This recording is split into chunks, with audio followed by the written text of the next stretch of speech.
Good evening, ladies and gentlemen. The time is 7:03 p.m. It is Wednesday, July 15th, and I am going to go ahead and call this meeting to order. We're going to start off with introductions, starting off with commissioners in numerical order. Good evening, everyone. I'm Rob Gifford. I am from Single Member District 2A02, roughly bounded by Rock Creek Parkway on the west, 24th Street on the east, Pennsylvania Avenue on the south, and P Street on the north. Thank you for joining us tonight. Good evening, ladies and gentlemen. My name is Tripti Patel, she, her pronouns. I represent Single Member District 2A03, which is the bulk of the historic Foggy Bottom, and I'm the chairperson of ANC 2A.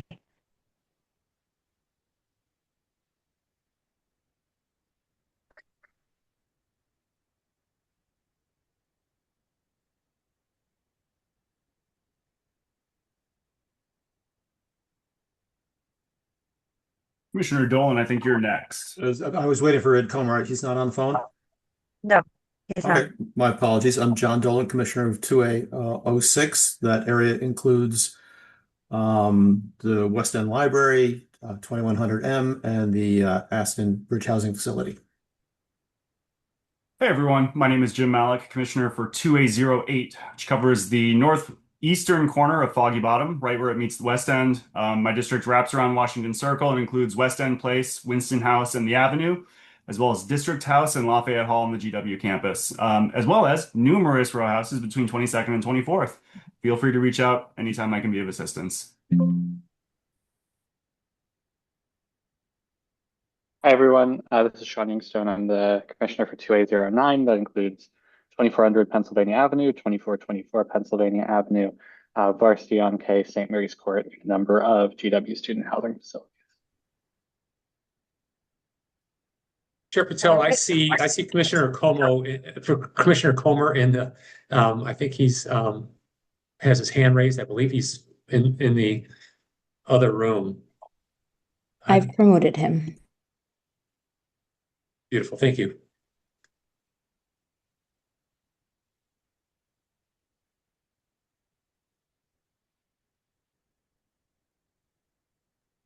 Commissioner Comer, you're on mute. Can you hear me? Yes, we can hear you now. Thank you. I was in the other room and trying to get in. I thought I'm surprised to learn that we had locked the chat function, but thank you for saying that I raised my hand. My name is Commissioner Ed Comer. I represent SMD 2A04, which is the Watergate, the Kennedy Center, and the western portions of historic Foggy Bottom. Thank you. Okay. Seeing that introductions have concluded, all commissioners are present and quorum has been established, we can go ahead and move on with our agenda. The next item up is the adoption of the agenda. Mr. Dolan, I see your hand is raised. Yeah, it was on the last topic, and it was nothing formal, but do we have any particular rules about people being on video for the meeting? It's if we're doing introductions, it'd be nice to have video absent technology problems or bandwidth problems, but absent problems, do we have any default that people should be on video for a meeting? And nothing that's legally enforceable. So I cannot force a member of the public, a colleague, or a panelist to have their camera on. So it's a request if we can have someone do it. Okay.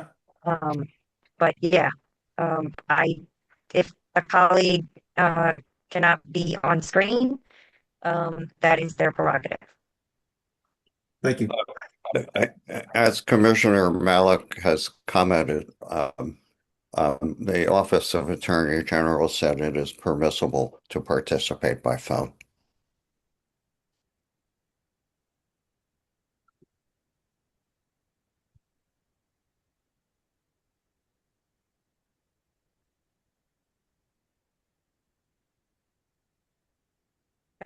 I am on the adoption of the agenda.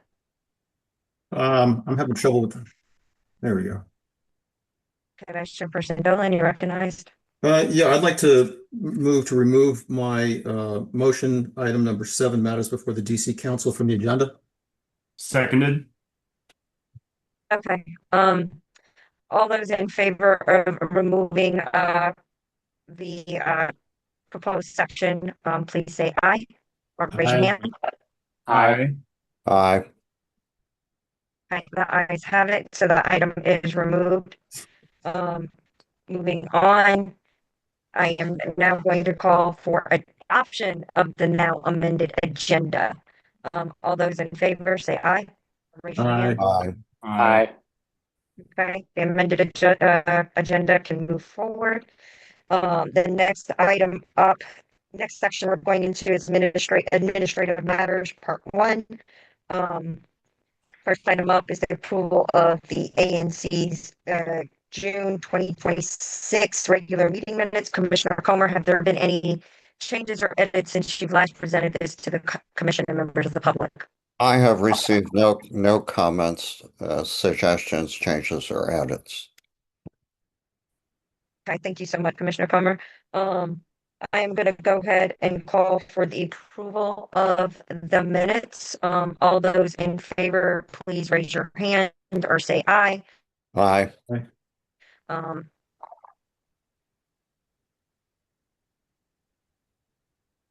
Commissioner Youngstown, I don't know if you said Yes, aye or sorry, not. that's my hand raised. You said to raise your hand or say aye.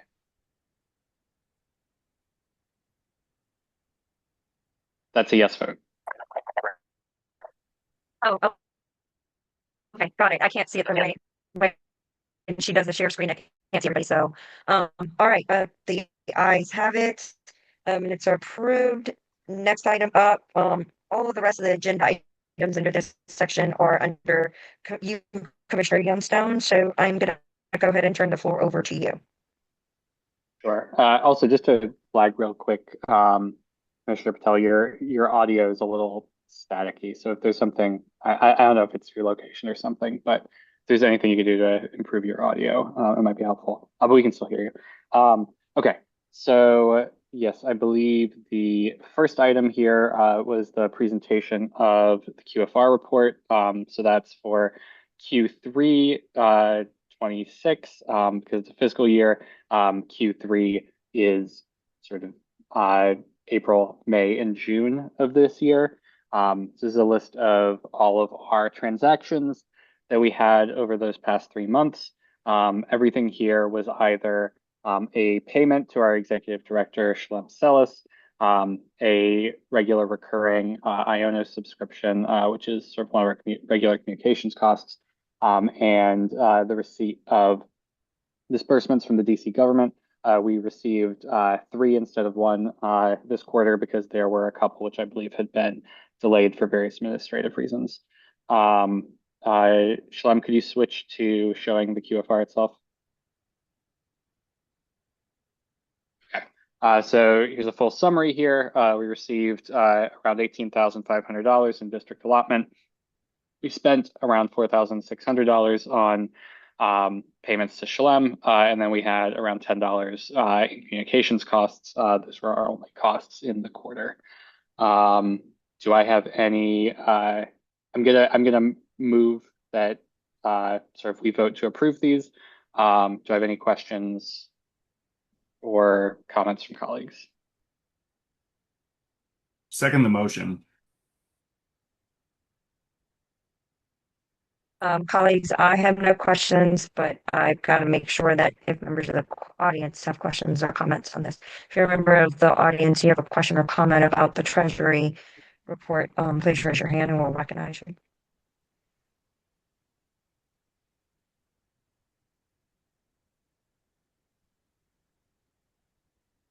Okay, seeing no comments or questions from members of the public, seeing no questions or comments from colleagues, I'm going to go ahead and call this matter for a vote by division of the House, starting in numerical order. Your vote's yes. Chair Patel is a yes. Commissioner Comer's a yes. Dolan is a yes. Yes. Yes. Okay, the report passes with unanimous consent. Next item up on the agenda, once again, it goes to you, Commissioner Youngstown. Yes. So this next item is, I think we're actually going to have two votes that I'm going to request on this, but it is involving our move to a new bank. This is something that's been pending for a little while. The commission's been informed that Bank of America is no longer doing business with ANCs, and so we need to close our bank account and open a new one as soon as possible. So I'm currently looking into getting us a new account with TD Bank. There are some complications with the process. So usually all four members with executive positions, so the chair, the vice chair, the treasurer, and the secretary are required to be present at account closure and account opening. However, Vice Chair Dolan is out of town for an extended period of time and therefore won't be able to join us for closing the account. So just to clarify, so the two things I'm going to call for a vote for first, and I'm not calling the question on them yet, I'm just clarifying. First, I'm going to call for a vote on moving to TD Bank specifically. I'm honestly not 100% sure if we even need to vote on that because we already voted to close our Bank of America account, but just so we have it on the record, just in case that we're specifically moving to TD Bank, I just want to have that vote. Second, currently, because we haven't made updates to our bank account since our previous vice chair, Commissioner DiCapo, left the commission. The people who are on the Bank of America account, or at least listed on the Bank of America account, are myself, Commissioner Patel, Commissioner Comer, and former Commissioner DiCapo. So what the second vote I'm going to call for is a vote to remove Commissioner DiCapo from the people who are authorized on the Bank of America account and to not add John Dolan. So effectively removing the vice chair without adding the new vice chair so that only three of us are required to be present to close the Bank of America account and to open the new TD Bank account. Once Commissioner Dolan has returned to DC, we can add him to the account as well.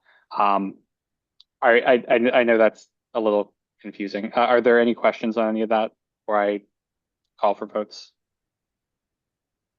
I think that's a very good and creative idea to deal with this. Thank you. No questions. Great. And so one final thing to clarify for all of this. So I've been having discussions back and forth with the person at TD Bank. They haven't guaranteed yet, but my goal is to have us close the Bank of America account and open the TD Bank account on July 30th. We are required to close and open on the same day, and that day either has to be the last day or the first day of the month, because the 1st of August is a Saturday. That restricts us to July 30th. Commissioners Comer and Patel have told me they are relatively open those days, so I don't think it should be a problem scheduling those appointments. However, we do need to have a record of these votes that is approved and on commission letterhead to bring with us for the account closure and the account opening. Because the targeted date is before our next meeting, we will have to hold a special meeting to approve the minutes for this meeting before July 30th. I believe everyone's on board with this. I know this is something we've discussed in email, but just sort of making everyone aware. I think Commissioner Malik, we have like a certain number of days we're required to notice special meetings for, right? 7 days. 7 days. Okay. So the latest we can notice, I guess, would then have to be the 29th. No, sorry. Would have to be around the 22nd. So Commissioner Comer, whenever you have like minutes that are ready to be voted on, let me know. We can call for a special meeting and then we can have the meeting to vote. That's Commissioner Dolan. Is the agenda for that special meeting fixed or can it be amended? To my knowledge, special meetings are required to only cover the specific narrow topic that they've been called to cover. If I'm wrong on that, though, someone let me know. Commissioner Malik, I see you raising your hand. Yeah, so special meetings can cover any number of topics, but they have to be noticed on the agenda. And once the agenda is issued, that agenda can't be amended. Okay, yeah.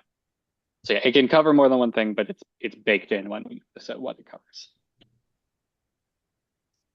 Point of information, a special agenda a special meeting agenda can be changed, not to add anything, but you can remove an item or items from it. Gotcha. Okay, that makes sense.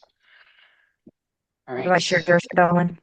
So I understand that it can't be changed once the special meeting notice has gone out. I appreciate that. I would move to add an item to the request for a to this special meeting when it's appropriate. Okay, We're not holding a vote Uh, on holding the okay. special meeting. colleagues, we are getting off topic. He's just saying that we need to call a special meeting and the time frame. We are not here to discuss the agenda for the special meeting. Calling the meeting doesn't require a vote here. I'm just flagging it so that everyone's aware of the process. Okay, so any further question or discussion before we move on to the votes? Okay, I'm going to start by moving for the vote that we specifically move to TD Bank as our replacement bank once we close our Bank of America accounts. Chair Patel seconds it. Okay.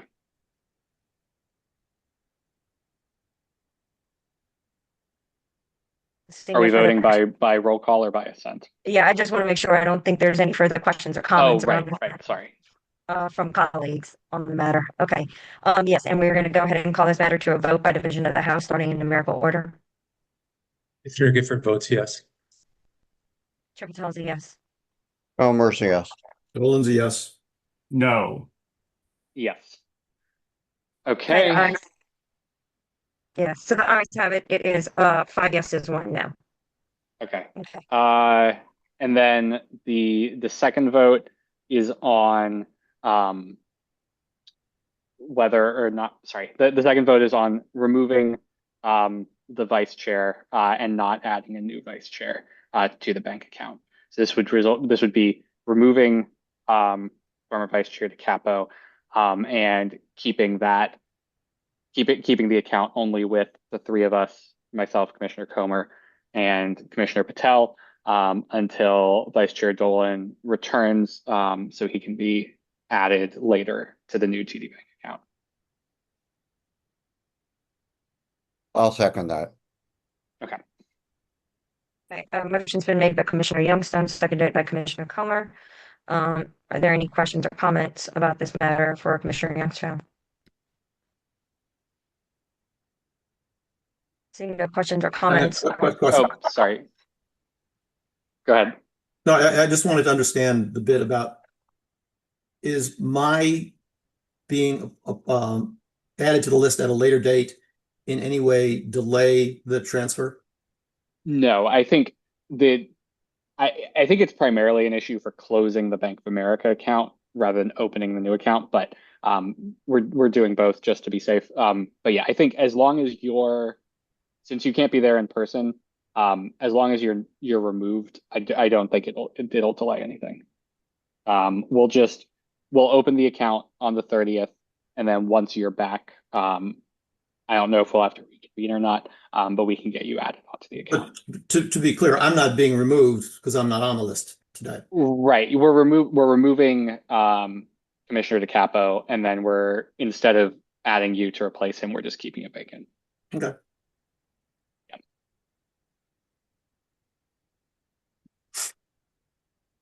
Any further questions or comments before I call the matter to vote? Okay, seeing no further questions or comments about the matter, I'm going to go ahead and call this matter to a vote by division of the House, starting in numerical order. Gifford votes yes. Chair Patel is a yes. I have a question. What exactly, for the record, I want to be specific, what exactly is this motion again? So the motion is to A, remove Commissioner DeCapo from the Bank of America account, B, keep the people on the account limited to myself, you, and Okay. Commissioner I Patel. thought we just voted on that motion. No, the previous vote was to close our Bank of America account and to go ahead and start the process of moving it to TD Bank, Commissioner Yes, Comer.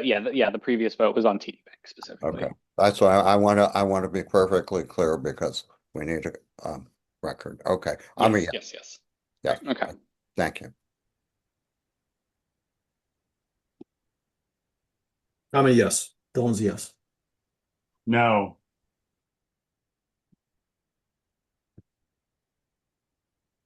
Oh, yes, sorry. Okay. Right. The motion passes. It is 5 yeses, 1 no. Okay, and Commissioner Youngstone, I believe you still have another item or two Yes. to go Yeah, through. there are 2 remaining items. So I'll discuss these together and then we can vote on them separately. So our executive director, Shalem Sellis, her contract is up for renewal this month. So we're going to have 2 separate votes. First is just a vote to renew her contract. It's my understanding that sort of she plans to stay on. This isn't controversial. Second is a vote to have a cost of living increase over her previous contract. She was originally hired at $1,500 a month.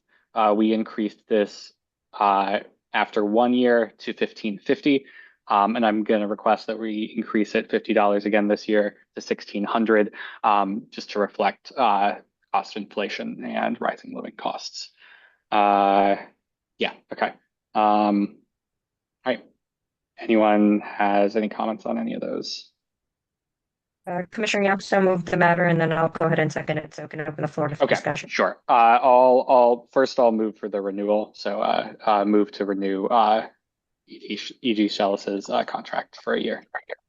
Commissioner Gifford, I saw your hand was raised. Are you raising your hand to ask a question? Commissioner Clump, I had a question whether it was one motion or two, but Commissioner Youngstone just clarified that for me, so I'm good. So are you serving as a second of record or not? Happy to do that. Okay, so this motion has been moved by Commissioner Youngstone. It has been seconded by Commissioner Gifford. Are there any questions around this topic from colleagues? Okay, seeing no questions or comments on the matter from colleagues, I'm going to go ahead and call this matter to a vote by division of the House, starting in numerical order. Commissioner Gifford votes yes. Chairperson Boothels, yes. Commissioner Comer, yes. Dolan is a yes. Yes. Yes. Okay, the contract is approved with unanimous consent. Commissioner Youngstone, are you going to move the next question? Yes. You explained it together, but I just want to make sure you want. So yeah, I'm moving the second question, which is to approve for Commissioner Sellis a $50 monthly increase, bringing her to $1,600 a month to cover year-over-year inflation from last year. Second. Who was the second of record? Commissioner Gifford. Okay. Thank you. Sorry. Sometimes like you and Commissioner Dillon sound a lot alike, so that's why I always ask, like, who spoke? Any questions or comments on this before I call the matter to a vote? Okay. Seeing no further questions or comments from colleagues, I do have one comment for the record, and I want to make it very clear that the majority or the entirety of the District of Columbia government employees have now been going on 4 years with no cost of living adjustment. Someone has said that without these cost of living adjustments that should happen yearly, district employees are facing a 12% pay cut essentially through no fault of their own. And so as we all know, we are in the midst of a deep affordability crisis, not just here in Washington, D.C., but all around the nation. So just want to make sure that anybody who works in the District of Columbia is making the amount that they need to survive and live with dignity. So just want to put that on the record. So that's the end of my comments. And And if nobody else has any questions or comments, I will go ahead and call the question and call the vote by division of House, starting in numerical order. Commissioner Gifford votes yes. Chair Patel is yes. Commissioner Cumbers, yes. Dolan's yes. Yes. Yes. Okay, the question passes with unanimous consent. And we are going into the next section, which is section 3, the community forum. And the first item up under here would be a report from MPD. So if we have anybody here from MPD, please raise your hand and we'll promote you to panelist.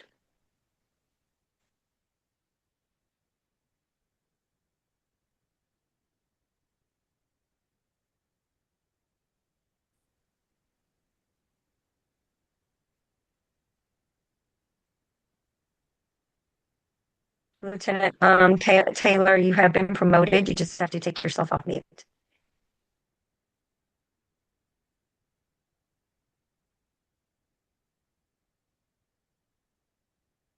Good evening, everyone. Can everyone hear me? Yep. Yeah. Okay, we can hear you. All right.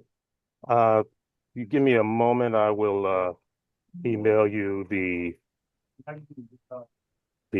well, I can go ahead and run through the stats and then email them to you all afterwards. Or I can try to share my screen.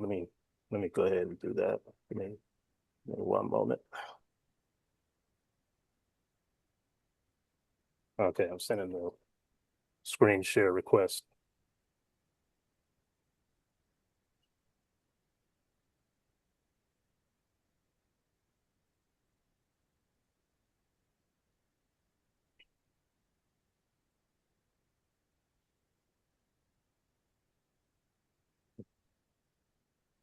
Did you guys receive the screen share request?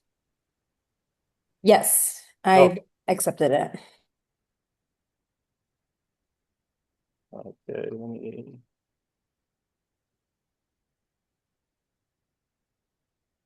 I don't know if you all can see my screen. My face is on the other one. Can you all see the screen with the second No, district we stats on? don't see your screen. Okay, let me try that again now. If I may, I thought we had discussed, we're not interested in seeing this hardcore, well, okay, you've got it up here. Thanks. All right. Okay, let's go ahead and go over the citywide stats. As you can see, total crime citywide is going to be down, except for violent crime. It is slightly ticked up from the previous 1 year period, just by a few numbers. Homicides are down. We're currently at 55 compared to 90. Assaults with a dangerous weapon, those are up significantly, 672 citywide compared to 460. Robberies, those are down substantially, 661 compared to 810. Property crimes are down significantly, 9,300 compared to 12,013 this time last year. Burglary, we've seen a slight uptick in those, but the remaining property crime categories are down citywide, as you can see. We'll move on to the second district crime stats. You can see that overall crime is down in the second district. Total crimes of 2,090 compared to 2,469 this time last year. Violent crimes, we have seen an uptick in those. We're up to 6 homicides in the second district compared to 2 this time last year. Assaults with a dangerous weapon, those are up significantly, almost double. We have 52 compared to 27 this time last year. And robberies, we're looking at an increase in those. We're at 67 compared to 40 this time last year. Property crime in all categories in the second district are down though, thankfully. For the sector that covers ANC 2A, total crime is down. All violent crime has risen significantly. We're at 79 violent crimes compared to 52 this time last year. In the sector, we have 2 homicides. I believe both of those homicides are closed though. Second district doesn't have any open homicides this time. Assaults with a dangerous weapon, those are up significantly, more than double. 34 compared to 16 this time last year. Robberies are seeing an uptick. We're at 43 compared to 32 this time last year. But fortunately, all property crimes have decreased in the sector. For PSA 207 in particular, that kind of mirrors what we're seeing in the sector. We have almost double increase in violent crime. We're at 28 in PSA 207 compared to 15 this time last year. Also, assaults with a dangerous weapon, those are up significantly, as well as robberies in the sector. But just like the sector in PSA 207, all the property crimes have decreased. For this next slide gives you an idea, a snapshot of where we are arrest-wise, our arrest numbers citywide. For year to date, we're looking at a 4.3% increase in citywide arrests. We're at 13,814 compared to 13,250 this time last year for citywide arrests. For the second district, we are looking at an increase in 52% in arrests. We're at 1,109 arrests compared to only 729 this time last year. For the PSA 207 arrests. May I ask, what is PSA 207? That's Patrol Service Area 207. The majority of it covers the National Mall area, and we have the White House, we have George Washington University. Okay. We have the Golden Triangle area, the K Street corridor. Okay, that's helpful. Thank you. Yes. All right. I'm almost done. We're at a 68% increase in arrests in the PSA. We're at 247 currently compared to 147 this time last year. So, and the next slides, they only show the number of calls for service that that MPD has taken on this time last year and then this year to date. So you can see those are some large numbers, 268,554 calls for service. So that gives you some perspective on where we are with people calling 911 and MPD responding out. For the second district, those numbers have decreased. We're at 38,430. For PSA, we are seeing a decrease in calls for service, 8,670 compared to 9,510. So I believe that's a sign that things are going in the right direction when you see less people calling 911. You have any questions? Yes, I have a question. What do you attribute is causing the increase of crime in our ANC and neighboring areas? And to what extent do you think the presence of the National Guard has impacted crime levels in our ANC? Well, I'll answer the last part first. I believe that these numbers showing that our calls for service going down significantly, can be attributed to the National Guard being there on scene. They mitigate a countless number of issues that may arise right in front of them, or if someone's looking for the police and they can't find us when they need us, boom, they look in the other direction and they see some men and women in uniform, ready to assist them with whatever's needed. So that also saves another call to 911. As far as what's driving our crime in Sector 3, covers the ANC area, it appears to be the majority of our calls are for homeless or unhoused individuals, and it's something that it's an ongoing challenge. I mean, if we had the answer to combating being unhoused, then we would have fixed that situation by now. But it's just something that we have to keep responding to and using a collective effort with all the government agencies to assist these unhoused individuals. But and that unfortunately that also falls under the component of mental health. A lot of our calls for service are still involving mental health consumers who experience crisis throughout the day, and we're definitely seeing an increase in that.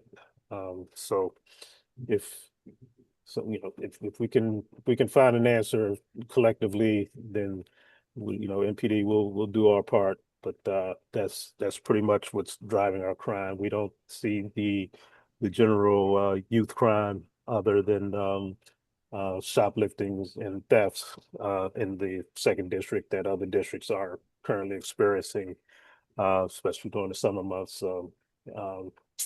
So that's pretty much what. Let me follow up on that. I know in my immediate Sure, area. I have got to interject, Commissioner Comer.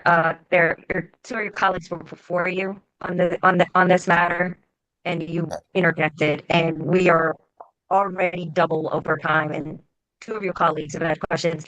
And Lieutenant Taylor, we did as a commission make it an express point to ask you to stay in the 5 minutes, and we asked you to just not show up to our meetings and read stats. We wanted it to be more of a conversational tone. I get it, this is like your second or third meeting, but it would be appreciated. So Commissioner Comer, just to keep our time, Vice Chair Dolan That's did fine. have his hand raised first and asked to fine. specifically. Okay, Vice Chair Dolan, and then Commissioner Gifford, I'll go ahead and go to you, but please be mindful, as some of my colleagues are already upset about the time allotment for this section. Lieutenant Taylor, the residents around 23rd and L in the Northwest are growing increasingly frustrated that they've heard anecdotes about the person driving the car in that hit and run fatality being identified, the car being identified in more than a month ago now. Can you please speak to them as to why there has not been a public announcement of progress in this matter? Yes, because investigations are a slow and tedious process. They're quite thorough, especially when it's dealing with the loss of life and possible murder charges. So that's something that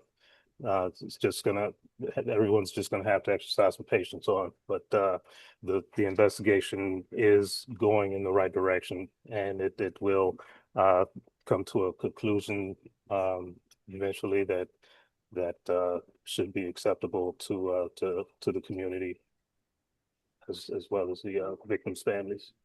Thank you. Mm-hmm. Commissioner Gifford, you recognized. I just have a quick clarifying question. You indicated in your report the increase in violent crime.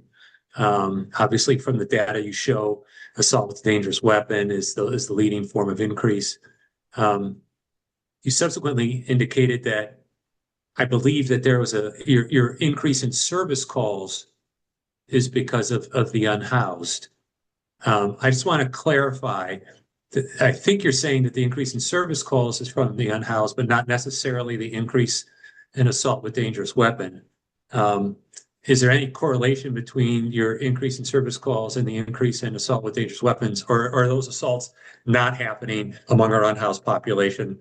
Those are happening, or at least not at a rate that is higher than normal.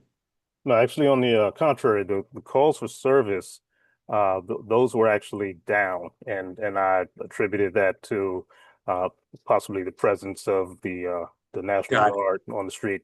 But the calls for service that we have been experiencing, I'll give you an example. We had an unhoused individual experiencing a mental health crisis just randomly assault someone who's escorting their wife to work, just assaulted them with a rock. Just one morning, rush hour time on a weekday. And we transported this person to a mental health facility, and this person pretty much walked out of the hospital during one of the transports that the mental health facility was trying to facilitate. So this is an ongoing concern of ours with the unhoused population and also the mental health consumers. So it is feeding those numbers. Thank you. Yes, it is. Commissioner Malik, you're recognized. Yeah, so we're talking about the unhoused, and blame might be the wrong word, but we are essentially blaming the unhoused for this increase in crime in this way. I'm just wondering if there's any numbers to back that up, because what I just heard was an anecdote about one evidently unhoused person assaulting another person with a rock. But is there any way to know the proportion of these that were perpetrated by the unhoused? Or I just think we need to be really careful about this. I don't want to demonize an entire segment of our residents as being, more prone to violence or being responsible for an uptick in violence just based on vibes. Well, it's more than just a vibe, because I live and work this every single day for 29 years. And in particular in this police district, I'm giving you my experience based on a day-to-day firsthand knowledge of what's going on. It's not only during the shift that I work for an entire day, but I also review all of the watch commander reports for the crimes that occurred on other shifts.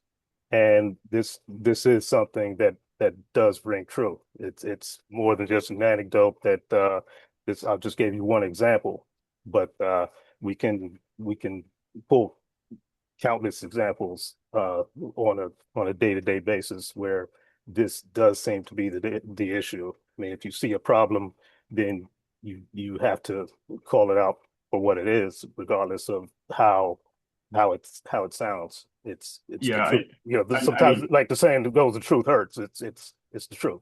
I mean, I need to follow up on that to say it sounds like the answer to my question is essentially no, that there isn't any data that we can look at that would break that out proportionally. I respect what you're saying. I respect your experience with this, but sometimes our experiences are biased based on preconceptions that we have about what certain groups are like. And I think that when we're dealing with vulnerable groups such as the unhoused, it is critical that if we're going to blame them for an uptick in crime, that we can back that up with actual concrete statistics. Well, I'm not a statistician, but I'm very confident that based on what I see on a day-to-day basis and experience on a day-to-day basis, that is what is driving it. Because I listen to the calls for service, I read the reports, I approve the arrests. So it's like I'm not writing down a stat for each and every single unhoused person. I'm sure someone in another agency can do that or may already be doing that, but I'm giving you some firsthand knowledge on what we are seeing. And it's as simple as that. It's sometimes the simplest answer is the correct answer, and that is the correct answer.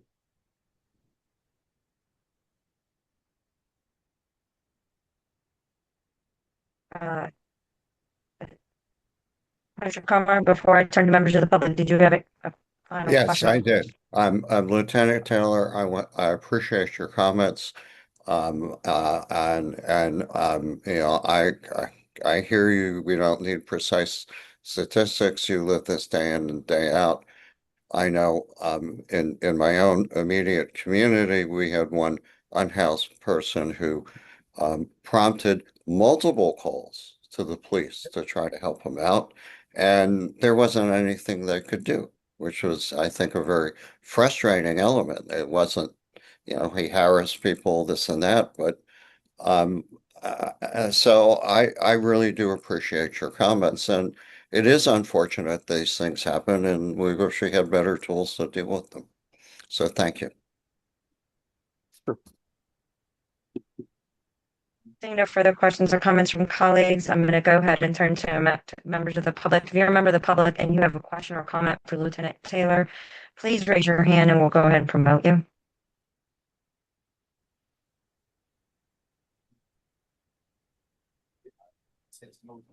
Okay, seeing no questions or comments from members of the public, seeing no further questions or comments from colleagues. Thank you, Lieutenant Taylor. We'll see you in 2 months. We are in recess for the month of August, so we'll see you back in September. All right, my pleasure. And that'll be the last time for the reading of the stats, and I will just email them and we'll have a conversation. I'll email you these once I log off. Okay, thank you so much, Lieutenant Taylor. You're welcome. Okay, next item up on the agenda is a report from the office of Ward 2 Councilmember Brooke Pinto. If you are here from the Councilwoman's office, please raise your hand and we'll promote you.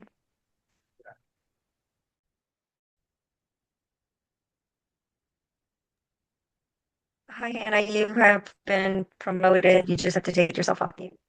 Can everybody see and hear me okay? We can. Awesome. I've been having some technology issues recently, so if it cuts out or anything, just let me know. I will give a quick update, try to catch you all up on some time.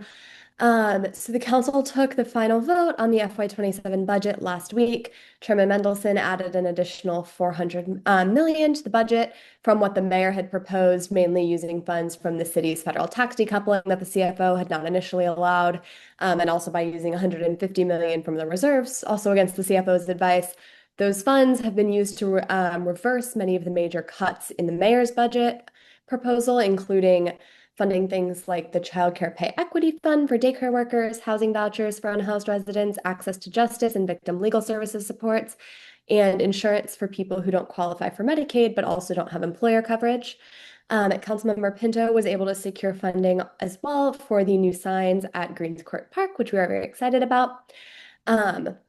Finally, the chairman announced that the council is going to hold hearings in the fall to discuss revenue raisers, so stay tuned for that coming up.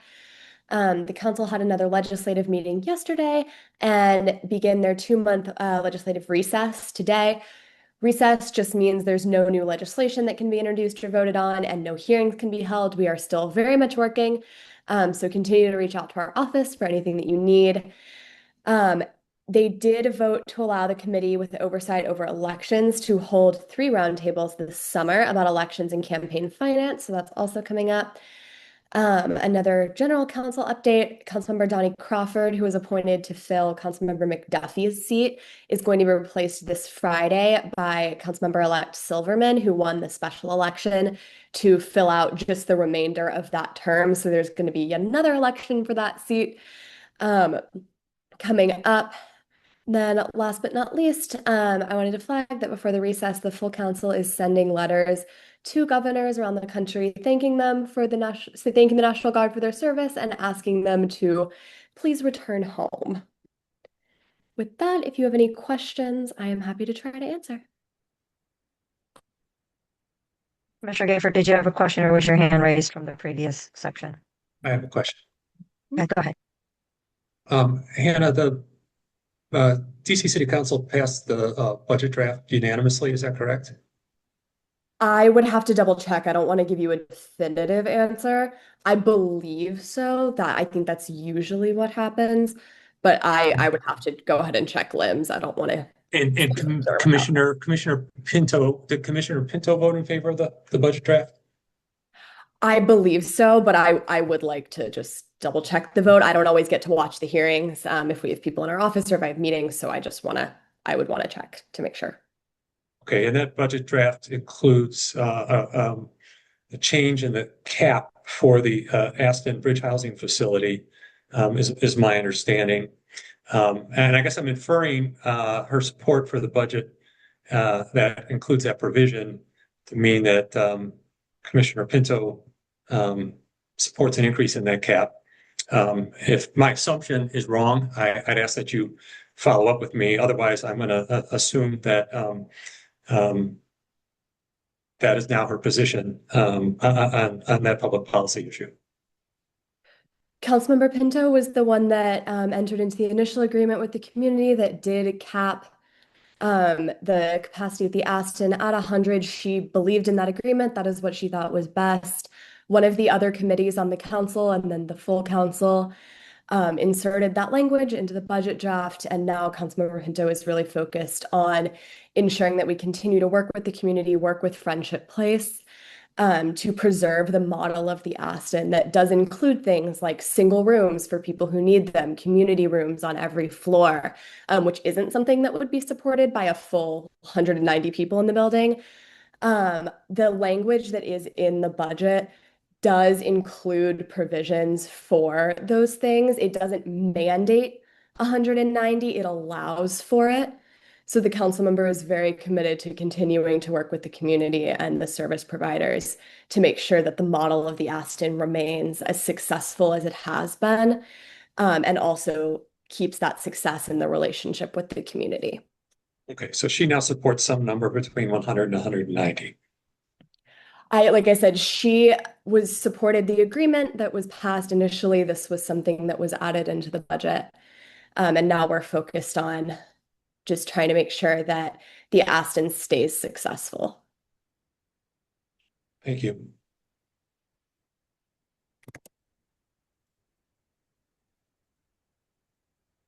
Any further questions or comments for Hannah from colleagues before I turn it over to members of the public?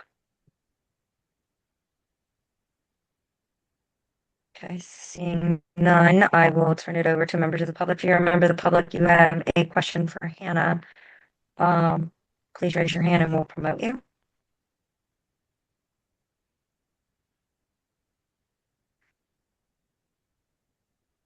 Well, Hannah, it looks like you got off easy. I just have like one comment, and it was just that I was glad to see a lot of the budget cuts that the Office of Attorney General were facing, and a lot of their programs were all restored, as many of as well as a lot of the programs that fell under the Committee for Judiciary and Public Safety. I know the Office of Victim Services was facing some pretty severe budget cuts, but I believe all of that became fully funded as well as the OIG. Am I correct?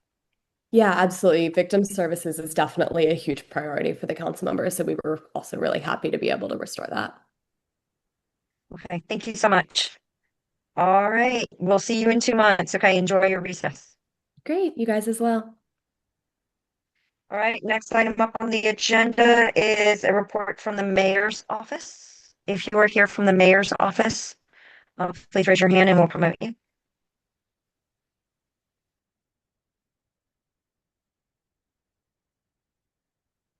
Hi, Jamika, you've been promoted. You just have to take yourself off mute.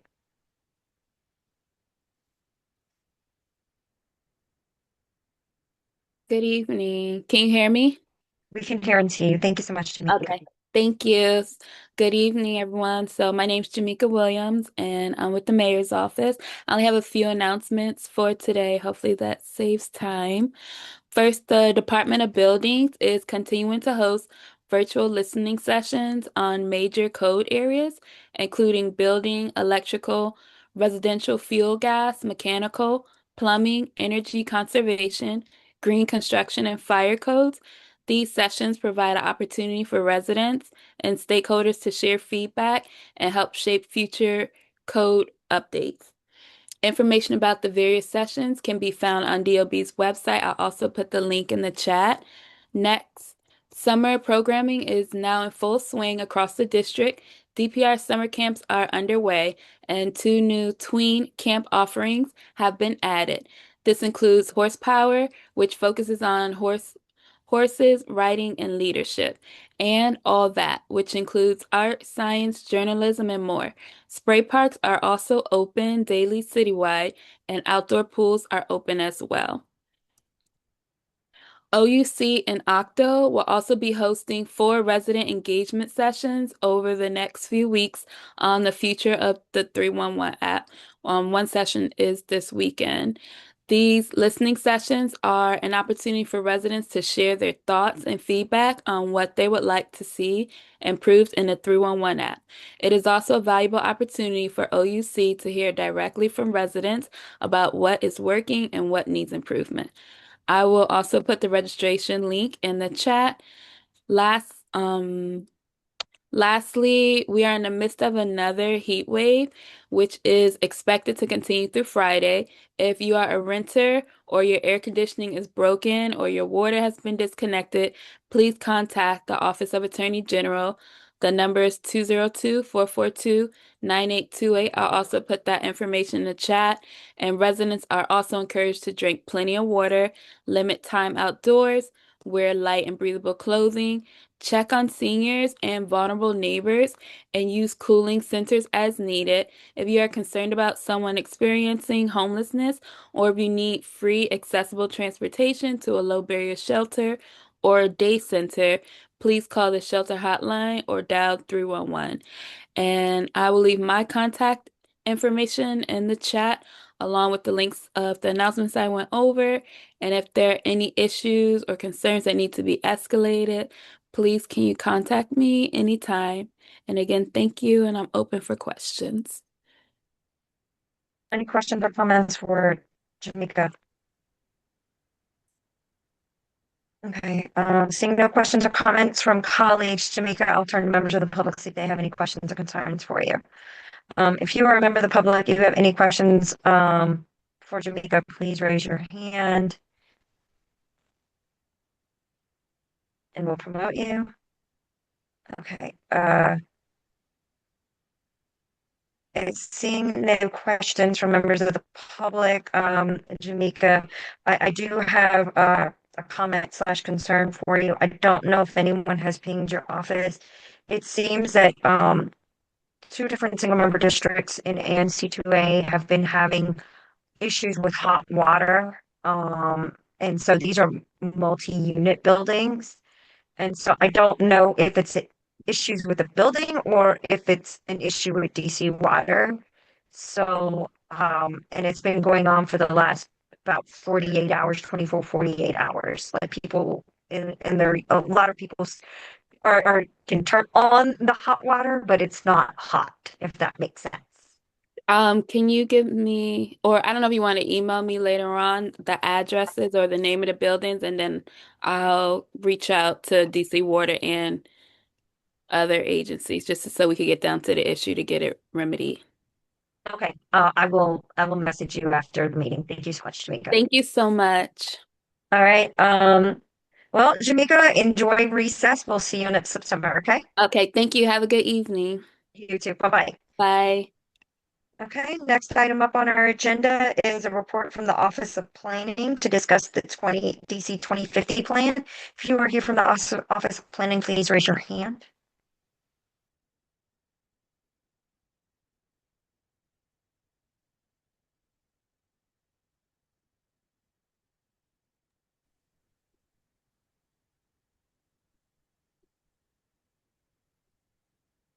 Hello, Rebecca. Hello, Rita. You have been promoted. You just have to take yourselves off of mute.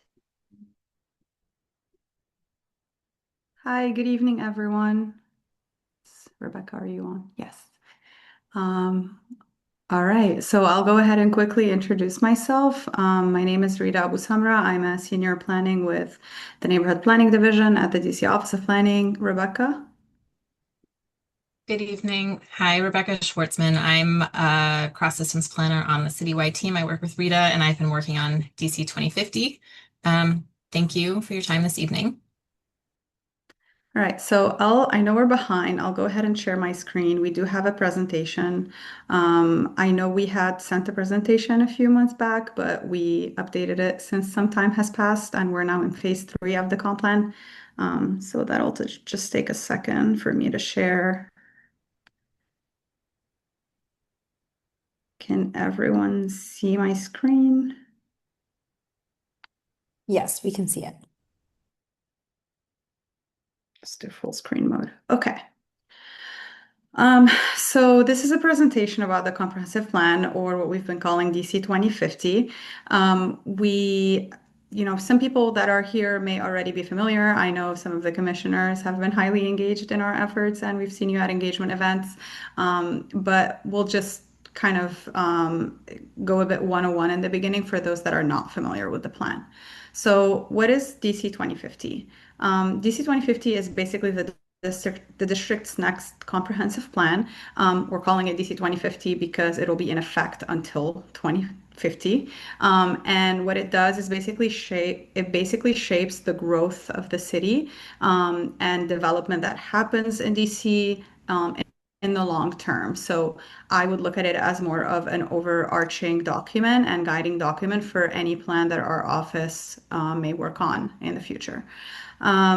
So basically, it gives guidance on where housing would go, job opportunities. There's a historical component to it. There's public spaces and public amenities. And our focus for DC 2050 is to, we're looking at equity, we're looking at climate resilience, and also affordable living in the district. So what's a comprehensive plan? A comprehensive plan is usually an overarching plan, like I said, that jurisdictions tend to have. It does include policies and priorities. And for those that are familiar with our neighborhood plans, for example, like small area plans or other corridor plans, whenever these are made at a smaller scale, they usually follow policies and priorities that are in the comprehensive plan. There's a bit happening on this slide. So this is kind of the history of the comprehensive plan in the district. Our first comprehensive plan was in 1984, following Home Rule.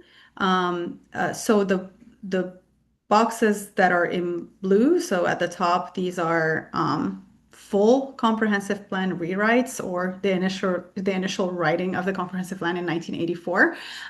The second row that are in green, these are amendments to the comprehensive plan. And on average, usually comprehensive plans will happen every 20 years or so. That's the full rewrite. And then amendments will happen every 5 to 10 years in between. So the 1984 comprehensive plan was amended in 1998. The 2006 plan was amended first in 2011 and then in 2021. So right now, the comprehensive plan that is in effect is the plan from 2021. And we are currently doing a full rewrite, which is a great opportunity. We're labeling it, or I guess we're saying that it's expected in 2027 because that is when we're expecting it to go to council and for council to hopefully adopt it. And like I said, it would be in effect until 2050, where we will need to revisit it. This slide is a bit more loaded, but I'll go through it quickly. Excuse me, we Yes. can't see the slides. You can't see the slides? At least I can. Can anybody else see them? I can see them. I can see them. I can see them, Commissioner Comer. Oh, you can, huh? Yes. That's weird. Okay. I Go wonder- ahead then. Excuse colleagues, I would appreciate it if you would let our presenters finish the presentation. And I know there's a lot of eagerness to move this meeting along and ask questions, but let's be Okay. respectful of our colleagues. Okay, and we can make sure to send this presentation later in case you want to read it more thoroughly, Thank but you. we'll try to also go through the slides a bit quicker. So we put this slide in to just basically responding to a bit of feedback that we've been hearing, where, you know, we do issue a lot of plans, and a lot of times folks don't understand how you get from plan to development being built. And so this is a bit of a comparison between the comprehensive plan and zoning, what each of them does. So the comprehensive plan is a plan that is required by the Home Rule Act, and it's developed by the mayor, and our office develops it for the mayor, and it's submitted to council. It sets the land use policy, and it includes, you know, language, so text including that policy, but also the future land use map, or the FLUM, which you may or may not have heard about before. And the FLUM basically acts as that basis for zoning. So the FLUM does not automatically means that the zoning has changed, but it is what is used to update the zoning. So as part of the zoning, regulations can say what can be built on a given lot, and that will later lead to development. But there are all these different steps before you get there. And the zoning has to be consistent with the comprehensive plan that is in effect. So the future land use map, even though it doesn't automatically lead to development, it holds great weight because it leads, you know, it informs the zoning. And the Office of Planning basically stores the comprehensive plan. ANCs are given great weight in the comprehensive plan development. DC Council amends and adopts the comprehensive plan. Like I said, we're hoping that happens in 2027 for this one. Whereas for zoning, we have multiple entities involved. We have the Zoning Commission, the Board of Zoning Adjustments, Office of Zoning. I'm just gonna like hurry it up a little bit, and hopefully you can read this later. And then the Office of Planning and the Department of Buildings, who are all involved as part of that process. So in the DC 2050 timeline, we have 5 total phases. We are now we just started phase 3. We have had engagement as part of all of those phases, and we are currently getting ready for the engagement that is associated with phase 3. And what we're basically doing right now is, after issuing a draft future land use map that people commented on as part of phase 2, we are drafting the plan, and we are updating the future land use map based on what we heard. And we're hoping that as part of this phase, we go back out in the public and just share what we updated and get feedback on that. And then quickly, phase 4 will be the legislative approval, so taking the plan to council, and then phase 5 will be implementing or executing, and that can OP, or the Office of Planning, is not the only one responsible for that. There's multiple agencies, district agencies, private sector, and the community, and everyone is involved in the implementation of the comprehensive plan. So in terms of engagement, we've so far engaged more than 6,600 people for the comprehensive plan. This includes 120 engagement events, 10 large workshops, focus groups, briefings, pop-up engagements, all as part of the first 2 phases. We have additionally in phase 2 hosted 17 target focus groups to kind of increase the outreach from communities that we haven't been hearing from, because this is the entire city's plan, and it concerns everybody. And we've also partnered with 3 community-based organizations to conduct additional outreach in wards 5, 7, and 8, and also focused on language access for those that don't have English as their primary language or language they're comfortable with.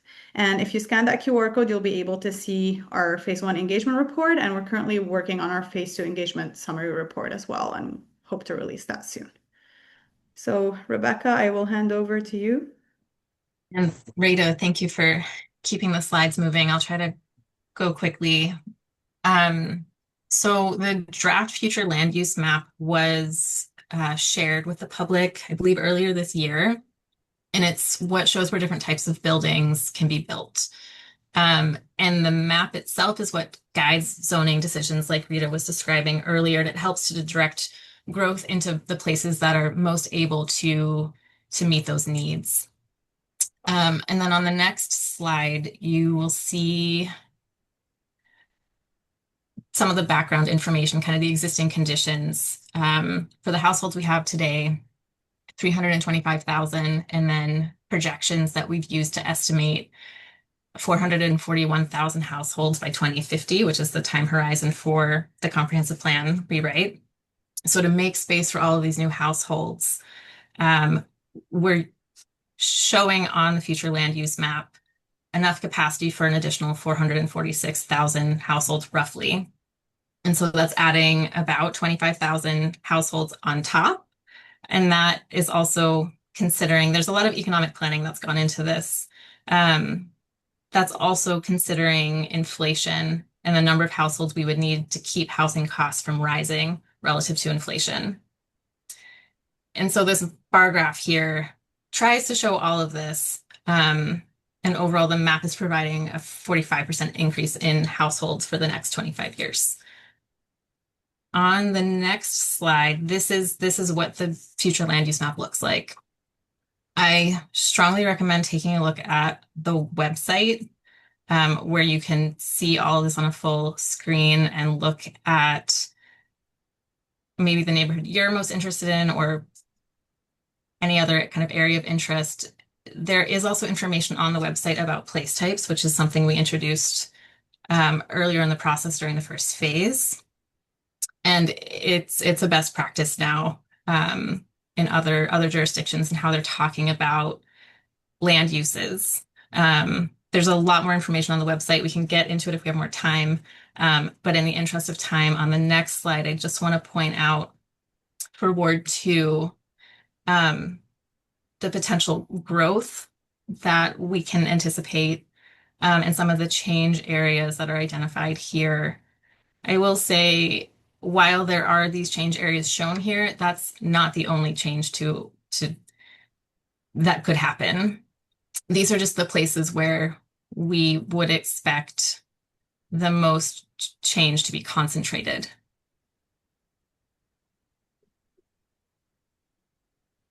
So with that said, that looks like about 14,000 additional households by 2050 in Ward 2. Transit access is a really significant part of our growth strategy. And family-sized housing is another thing that we've heard a lot of during our community engagement.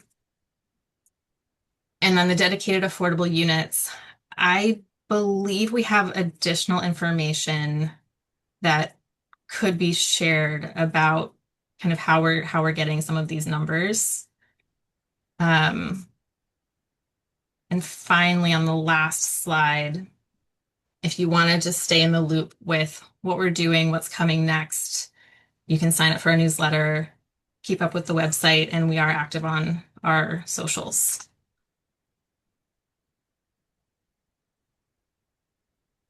So thank you, and I think we're ready for questions. Are there any questions or comments from colleagues? Yes. Okay. Commissioner Comer and then Commissioner Dolan. You'll go after Commissioner Comer. I attended one of your workshops on neighborhood types. I forget exactly what you called it. It was very helpful. But my question is something very different. We have here in ANC 2A the remnants of a uncompleted freeway that sort of sits disrupting our neighborhood substantially, keeping Foggy Bottom and downtown and GW University separated from the riverfront. And where in the comprehensive plan process will we be able to address issues like reconnecting Foggy Bottom and GW to the riverfront and things like that, which will require changes to existing land use in some form or another? Yeah, that's a great question. And I would say, I mean, now is a great time, certainly. And that's a good reminder for, I believe it's later this month, there are going to be some ANC office hours. So any ANC can show up and talk to staff with the Office of Planning. So that could also be a really good opportunity to raise this issue, especially since it is something that would very likely be an interagency conversation. Yeah, it's a critical issue for us and for the Georgetown folks in some ways too.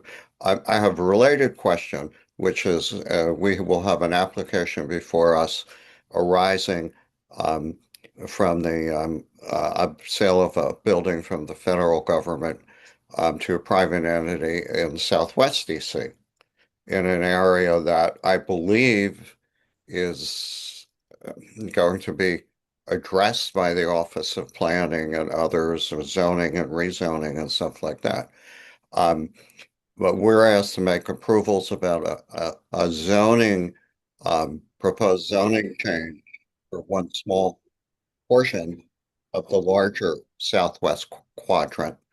How do we coordinate with the Office of Planning and understand what you are proposing for the same area? That is not a project I'm familiar with, but I would say that that's also probably something that would be worth bringing to the ANC office hours. And in addition, you can also email the DC 2050 inbox and we can make sure that question gets to the right person. Who would I email? DC2050@dc.gov. Okay, I thank can you. drop that in the chat. That building you mentioned, it was one of the ones that was highlighted on their map as a change area. Say that again. I didn't hear that. The building you mentioned, Yeah.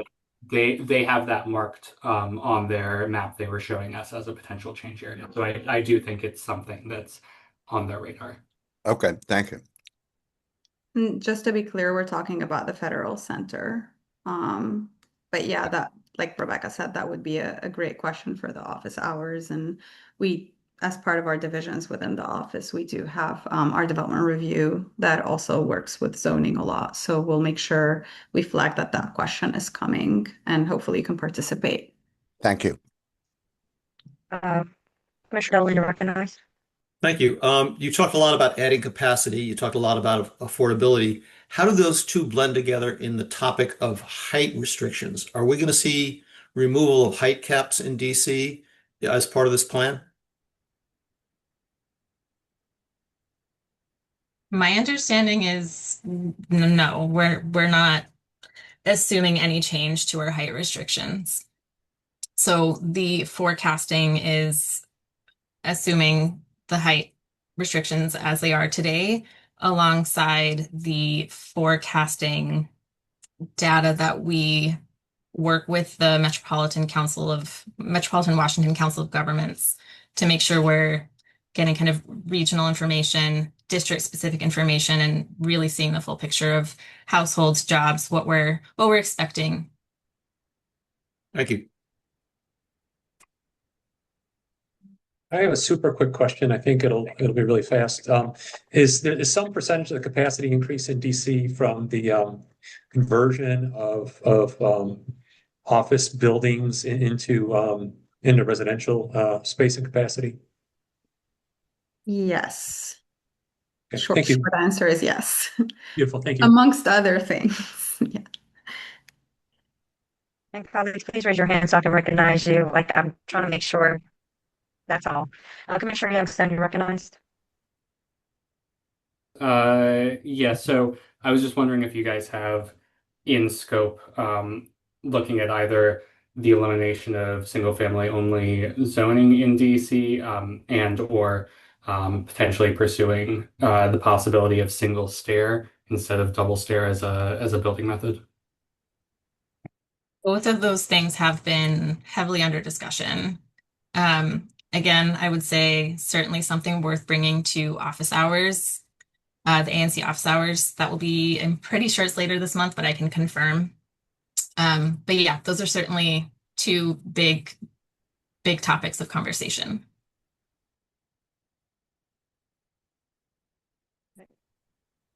I do have a comment, but I'll come back to it. I do see a member of the public has their hand raised, so I'm going to go ahead and promote them so they can ask you their question.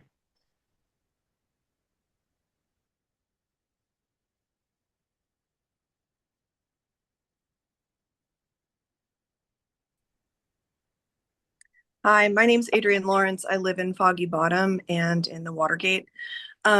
So my question is general, but also specific to our neighborhood.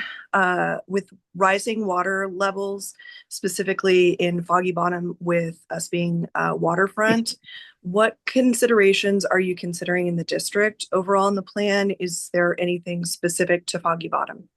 Thank you.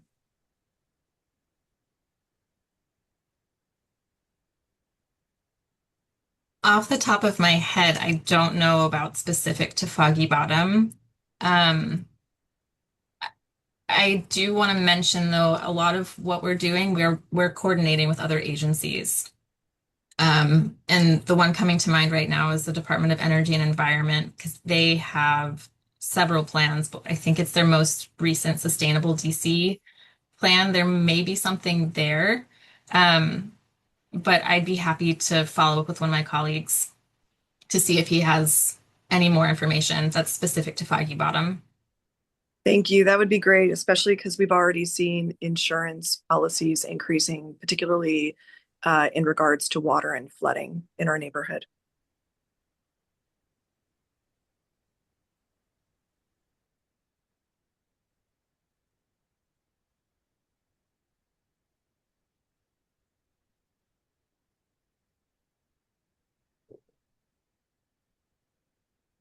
Didn't realize I was on mute. Any further questions or comments from the public?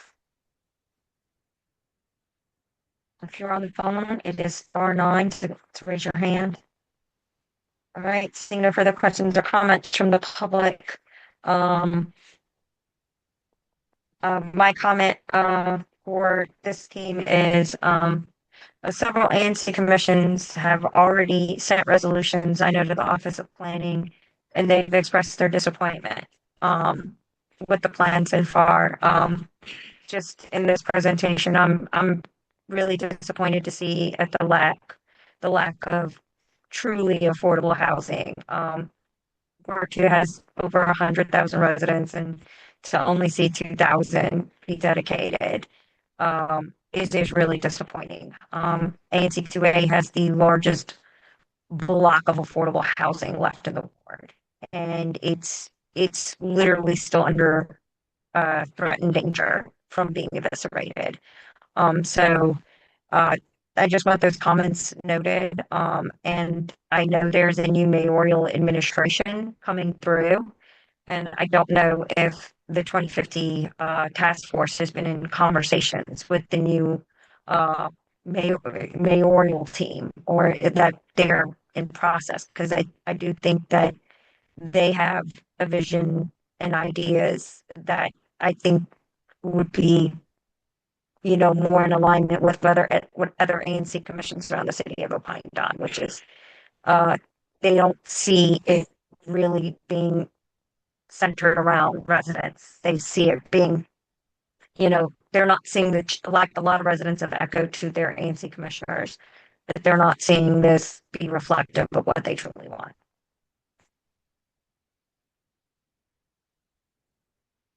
So, that's it. I didn't know if you had a comment or response for that.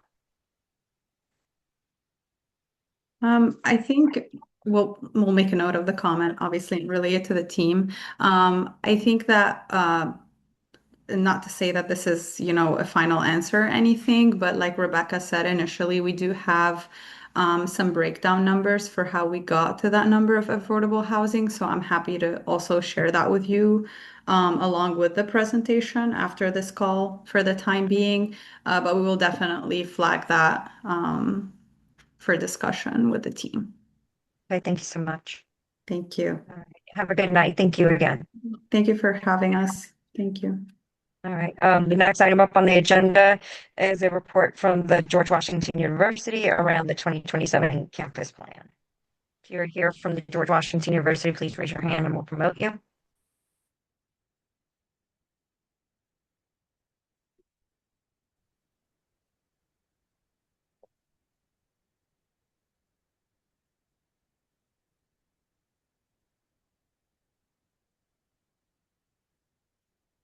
Hi, Adam. Hi, Tosha. You've been promoted and you're off mute, so you can go ahead and begin your presentations whenever you're ready. Thank you so much, and good evening, everyone. My name is Tosha Skolnick. I am the Interim Director of Government Relations and Stakeholder Engagement at George Washington University.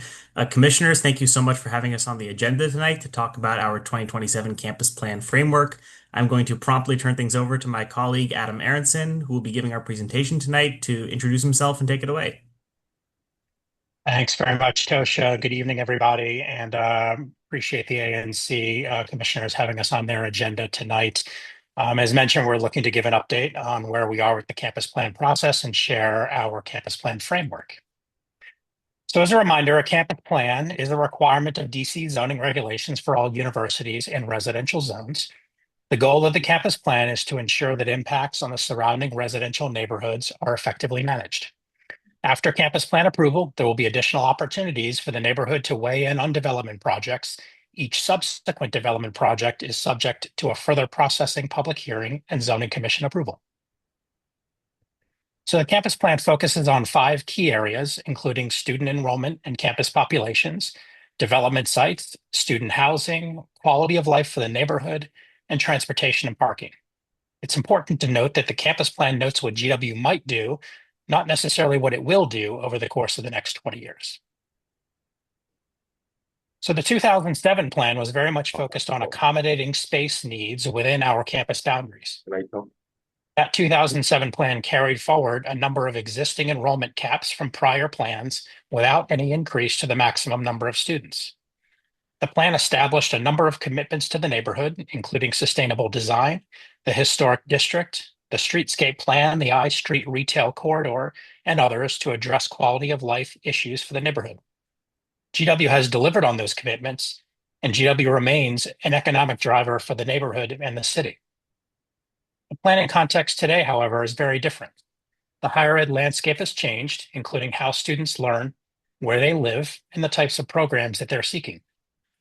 Our 2027 plan is focused on flexibility and adaptability over the next 20 years, while providing the structure and predictability necessary to meet DC campus plan requirements. So for nearly a year now, we've done significant engagement and outreach with the external community, and some common themes have emerged. Celebrating open spaces, prioritizing pedestrians, activating the ground floors of buildings, improving streetscape, ensuring that growth is predictable and in line with neighborhood character, and that the campus continues to integrate into the surrounding community while strengthening our sense of place.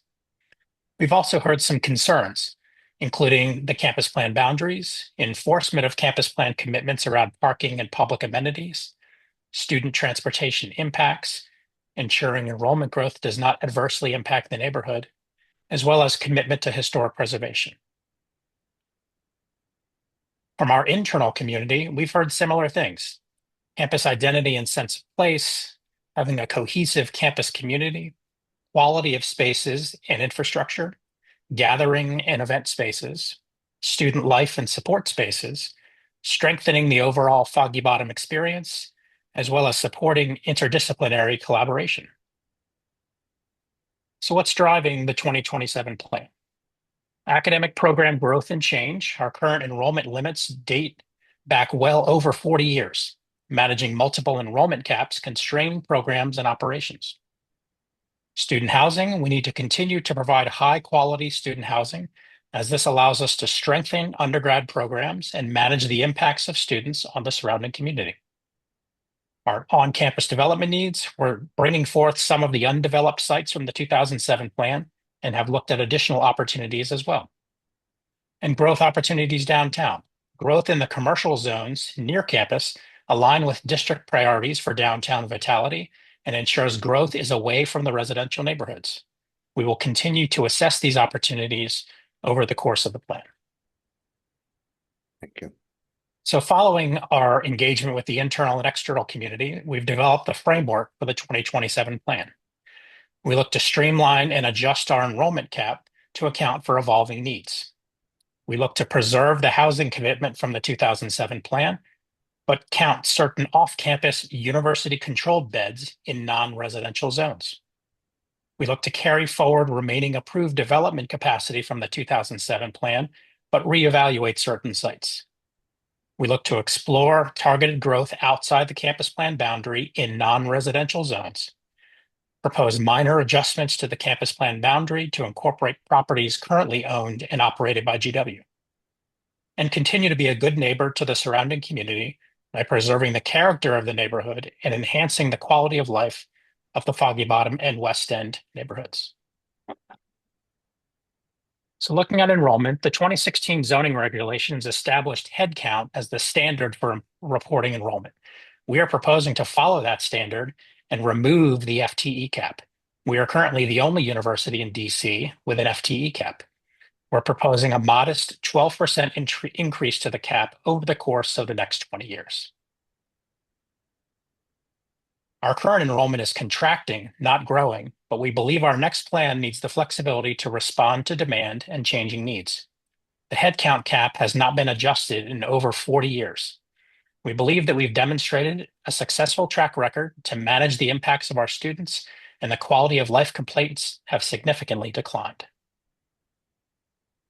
From a housing perspective, GW is committed to maintaining the housing requirement of housing 70% of our undergrads up to 8,000, and then a bed for each additional undergrad student. With the next plan, we're proposing that beds in GW-controlled buildings in commercial zones are included. This will allow GW to support downtown growth efforts and provide more opportunities for GW students to remain in GW housing. We have reinstated the 3-year housing mandate, which will begin in fall 2026.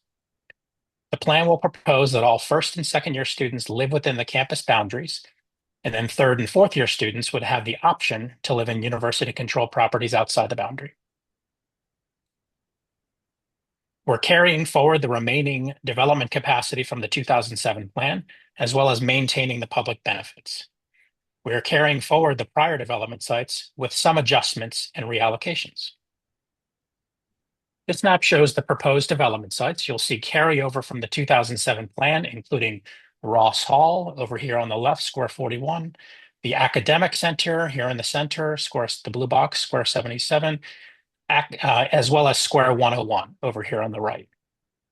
Also note some modifications, including reducing the square 102 site to keep the north side of University Yard open, as well as new sites like the support building on F Street and International House. It's important to note that this is very much a work in progress. We're still very early on in developing these further, but we look forward to your feedback. In terms of outside the campus boundary, we feel the university pursuit of space in these areas like the Golden Triangle and Penn West Innovation area are very much in line with the district goals for revitalizing these areas. GW already has a presence in these areas, including the Corcoran School in 2001 Pennsylvania. The 2027 plan will prioritize strategic consideration in these areas away from the residential neighborhoods to support university needs. GW will also consider opportunities in the federal area south of campus. These acquisitions will support goals including additional student housing, as well as relocation and consolidation of programs from the Virginia campus.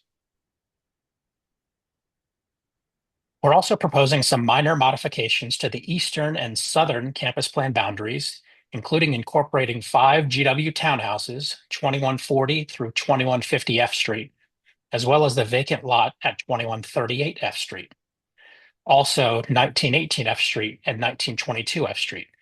These are all GW owned and occupied buildings. We're also looking to correct an error in the zoning map, which incorrectly includes 1920 G Street within the boundary.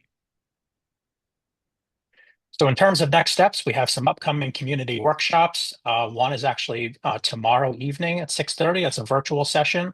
And then we have an in-person session on Monday, August 3rd. You can register for either of those at campusplan.gwu.edu. We do have a community survey that remains open on that website. And in terms of contacts for questions, your normal point of contact is Kevin Days, who is away on a well-deserved vacation. Tosha is also a point of contact you can use to reach out to. And I've got his contact information here on the screen, his email address. And again, following our website, campusplan.gwu.edu is a great place to go to see all the latest information. So with that, we are happy to take questions. Thank you for your presentation, gentlemen. Any questions or comments from colleagues?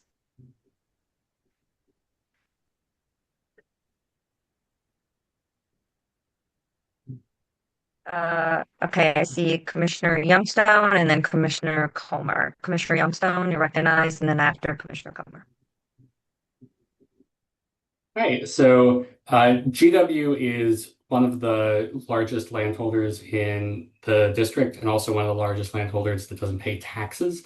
As an entity that heavily dominates Foggy Bottom, but that doesn't necessarily offer a lot of benefits or connections to the residents around it, is GW currently exploring ways in which it could provide value and benefits to people in the neighborhood who are not GW students? I think I'll say that there are quite a few benefits that GW offers to the neighborhood, and Tosha may be able to back me up on some of these, but we have I believe we've got a library access program. We've got access to our gym facilities. There's a number of on-campus programming activities that the community is able to take advantage of. There's probably 100 more things that I'm not able to share off the top of my head, but we can certainly assemble those and share those with you. But we certainly feel like we provide a lot of benefit to the neighborhood, and there's a lot that's offered to the neighborhood community. So. Thank you for your response. Commissioner Comer, go ahead, then Commissioner Malik, and then you're back on staff, Commissioner Okay, Hicks. I want to follow up on the question about benefits of the community. How do you? And then I have a separate question. In terms of benefits to the community, how do you communicate with members of the community so they know about these benefits? Sure. There is, and again, I'm going to need Tosha to back me up here. I know we have a newsletter that goes out on a regular basis. We participate in meetings like these. We also have our campus plan advisory committee that presents on a quarterly basis. We have our neighborhood website that announces quite a few things going on at the university. Tosha, what am I missing?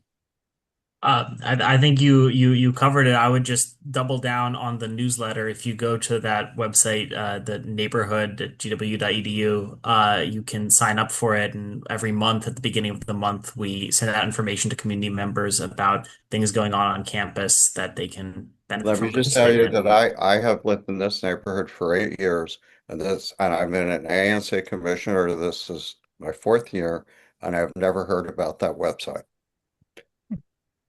Okay. So it's just a measure of how do you push things out so that people actually know it's there and they can sign up? Okay.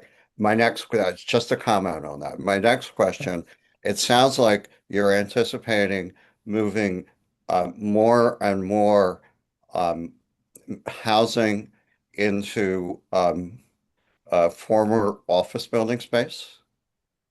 That would be the idea. I mean, the idea is to create housing in the non-residential areas, so the commercial areas north of Pennsylvania, for example. Okay. Is it my understanding that if it's GW housing, you would not be paying property taxes?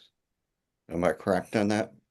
I am not a tax expert. I would have to get back to you on that. But my understanding is if it's a university use building, then we don't pay property tax on that. That's my understanding. That was my understanding as well. So, to some extent, I understand why you want to do that, but it does have an impact on an important element of the city tax base. And I would urge you to consider that and consider some sort of compensation to the city for what it's losing in property tax income, which is a substantial portion of our base. Thank you. Thank you. Commissioner Malik, you're recognized. Okay, thank you so much for being here. We appreciate it. Couple of questions. So first, is the current suite of community benefits a product of the 2007 campus plan? There are a number of community benefits that were part of the 2007 plan, and I understand there were quite a few other benefits that may have already been in place before that or have come about since. So it's not necessarily all proffers that came out of the campus plan. I think it might be helpful if I can work with Tosha's office to put together maybe a more comprehensive list of community benefits that we can share with this group.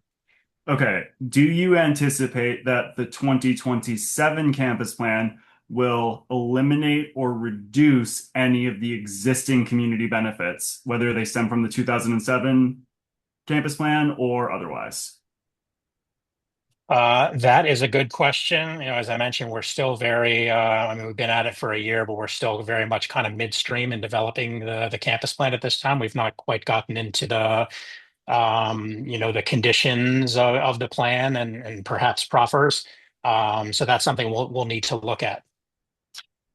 Okay. In one of the slides, maybe a couple of the slides, if I recall, there was some language pertaining to the need to better integrate GW and the GW community with the surrounding community.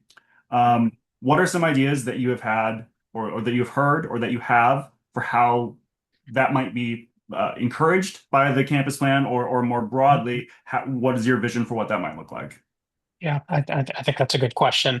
I think it's a few things. There's the architecture piece of it when we're building buildings on campus and ensuring that it fits into the fabric of the community, whether it's within the historic district that we're maintaining, or the like.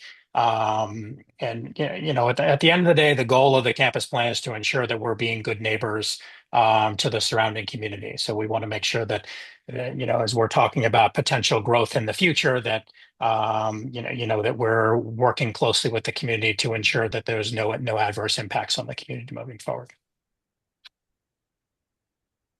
Okay. That's I appreciate the answer there. That is different than how I would probably define better integrating the student community and the surrounding community. So hopefully we can continue to have conversations about what that Absolutely, means. yeah. That's something that both sides ask for. My final question is, if GW continues to expand the boundaries of its campus, is the university prepared to have a conversation with the community about also expanding the community benefits that are offered? Yeah. As I showed on the boundary slide, we're really not proposing any major changes to the campus boundary. We're just looking to add those 5 townhouses on F Street that are currently not within our boundary, but are GW owned and operated. So it's really just kind of a cleanup of the map, as well as 1918 and 1922, which again are not within the boundaries now, but they are GW owned and operated buildings. So we're just looking to pull them within the boundaries. So did I mishear that the university is explicitly looking at acquiring property for university use, like north of Penn, more into the downtown area, possibly into the Federal Center? Would that not be an expansion of the boundaries of the campus? That would not be an expansion of the boundary. The campus plan is very much focused on the residential zones of the city. So expansion into these commercial areas would not require that we adjust our boundaries into those areas. Okay. All right. Thank you very much. Okay. Commissioner Youngstown and then Commissioner Dolan. Yeah. Thank you for your response. I think it's a little funny that you highlighted the library access, considering this is the second year in a row in which the time that neighbors are allowed to borrow books from the GW library have fully overlapped with times when the GW library is closed. I also just wanted to highlight, I believe currently GW has a program allowing for some neighbors to audit classes at GW for free or for reduced amounts, but it's currently limited to retirees. And I was wondering if there's been any possible discussion of expanding that community benefit. That's not something we've specifically spoken about yet, but it's certainly something worth taking into consideration. So yeah, happy to talk about that further. Commissioner Dolan, you're recognized.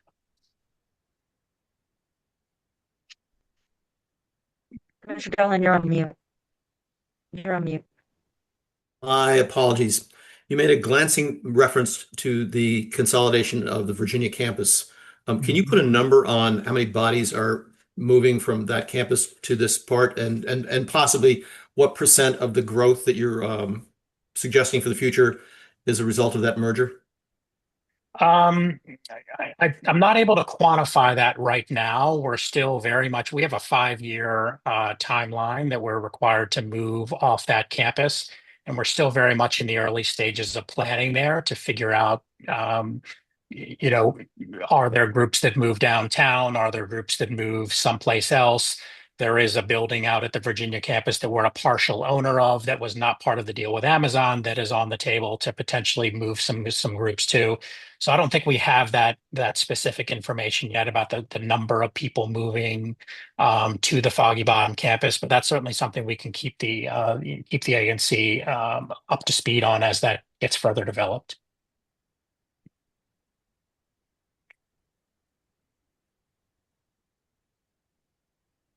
Okay, seeing no further questions or comments from colleagues, I'll turn to members of the public, see if they have any questions or comments. If you're a member of the public, you have a question or comment for the George Washington University, please raise your hand and you'll be promoted to a panelist.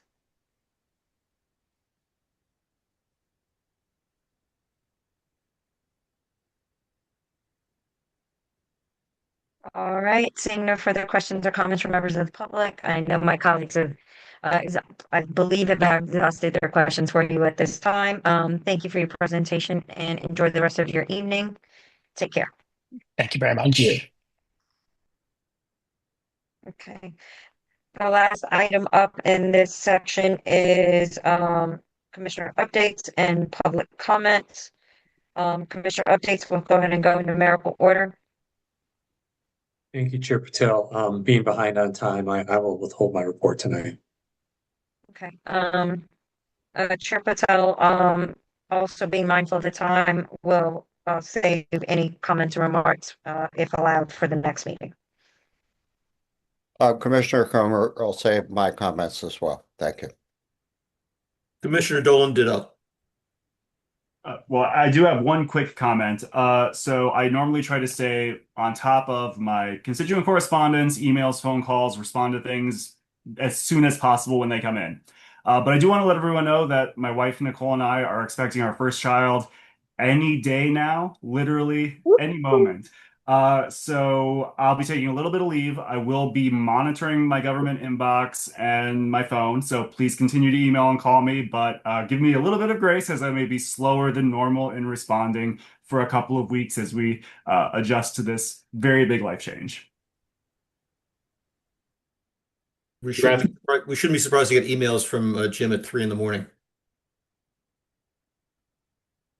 Yeah, congrats, Commissioner Comer. That's amazing. Huge congratulations. And yeah, I'll also pass on my updates. Okay. Seeing that there are no commissioner updates, if you're a member of the public and you have an update or a comment that you would like to present, please raise your hand and we'll promote you.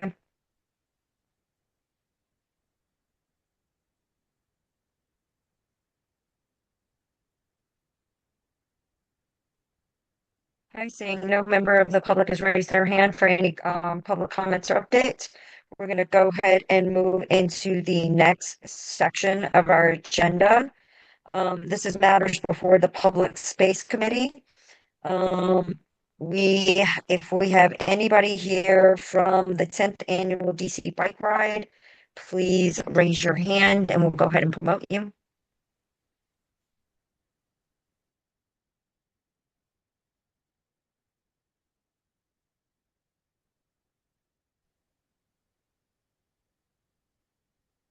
Hi, Diane, you've been promoted. Yeah, hi, Diane, you've been promoted. You can go ahead and start your presentation anytime. Absolutely, this is going to be really quick. The DC Bike Ride celebrating its 10th year in Washington, D.C. this year. It will be riding on Saturday, September 12th. This commission has been traditionally supportive of this event. It's a ride, first of all. It's not a race, it's a ride. It's a 20-mile bike ride, car-free, all ages through Washington. We expect about 8,000 to 9,000 riders this year. It'll start at 8 a.m. at 12th and Constitution. The ride goes westbound on Constitution to 14th, goes out 14th Street, comes back in, goes around East Potomac Park, goes into West Potomac Park, goes into out Whitehurst Freeway. How it impacts you guys, as it's done in previous years, they use the East Street Tunnel.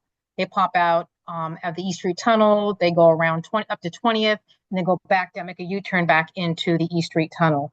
The neatest thing about this event, it supports a lot of city programs, which you guys some of you may have caught on the news last month of the 200 bikes that were given away through this program to our DC public school kids called Graduation on Wheels. They got helmets and bikes and really promoted safe biking in the city, which has become so popular in Washington, the biking with the lanes and the rules and all that. So these kids will be riding in our race as well. Riding in our ride on September 12th. So that's going to be really cool to see them out there. This event is also supported WABA, the Mayor's Vision Zero program, also Dreaming Out Loud, which is an organization that helps end food insecurity. So a lot of good things about this event, again, celebrating its 10th year and riding on September 12th. Thank you, Diane. I see my colleagues already got questions. Commissioner Dolan? Mhm. Commissioner Dolan, you have to take yourself off mute. Strikes, third time's the charm. Okay. Diane, any comments, any feedback, any thing that you've heard about plans with Haynes Point that might impact the ride in future years? And have you offered any views on any such proposals? I know they work with Park Service on the route every year. Not this year. It could be in the future as they begin to develop, all the plans they have for East Potomac. But not for the 2026 ride, but it is on the board in the future. So we're not sure it may be a shorter course. Right now it's 20 miles. We may be shortening it down and eliminate that East Potomac. But right now we're good to go as far as 2026. That would be a real loss. Yes. Yep. We have to make up a couple miles there if we lose East Potomac. And then Diane, it's Chair Patel, I have only one question. Has this route changed from the last in the 10 years you've done it? The only change is not in your ANC, but down in 6D, where the race at one time, there was an exit closure on the 9th Street Tunnel and it had to be rerouted and it impacted one of the entrances of the tunnel, but that is no longer the case, and Main Avenue. So that's no longer the case. We avoid any closures along 9th Street Tunnel and we do not go into that southwest portion of Main Avenue. But other than that, it's pretty much stayed consistent. Commissioner Comer, the matter is it takes place heavily in your SMD. So did you have any questions or comments? Oh, no, it's a great ride. I think, as long as it's advertised in advance in the paper so that, people who don't pay attention to our meetings, know about it. I think most people are very supportive of it, and I'm very supportive of it. And encourage everybody in the ANC to go. It's fun. Commissioner Comer, are you moving the question? Oh, yes, I'm happy to move a resolution that says the ANC supports the DC 10th annual DC bike ride and encourages all able-bodied residents to attend. Second the motion. Okay, it's been moved by Commissioner Comer, seconded by Commissioner Malik. Before I call the question, I'll turn to members of the public if they have any questions or comments. For you, Diane, if you have a question or comment about this, please raise your hand.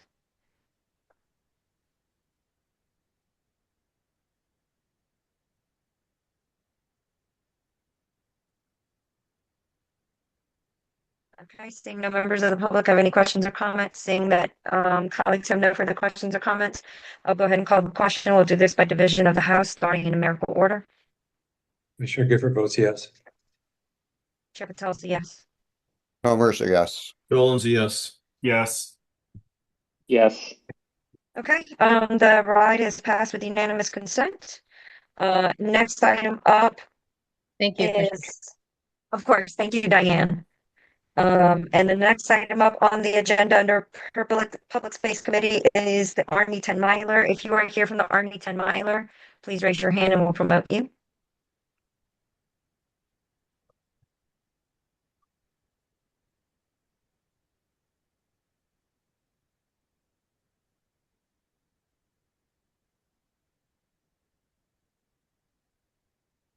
I do not see anyone here from the Arlington Mylar.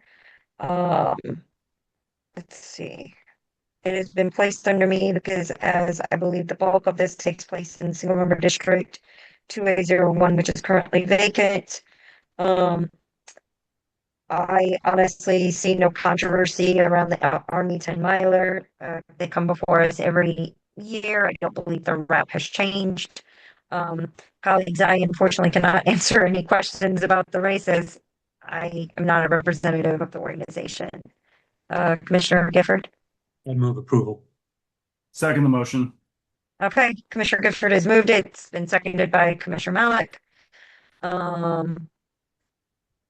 If there is a member of the public that has a question or comment on this, please raise your hand and we'll promote you to panelist.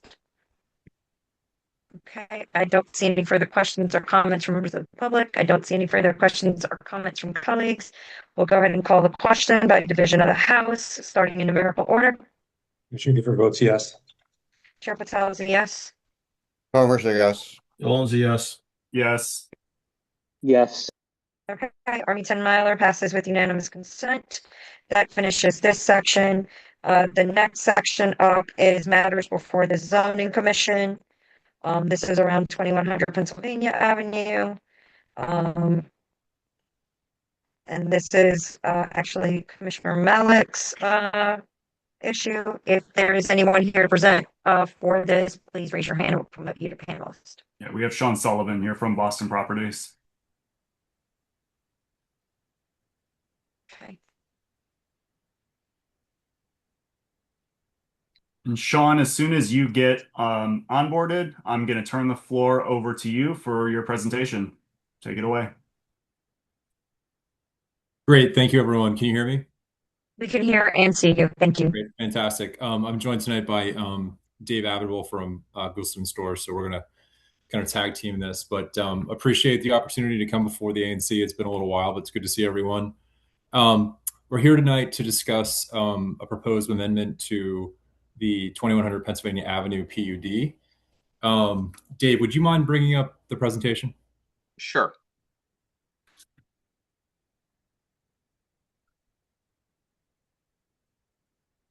All right. Well, let me know when you're able to see it.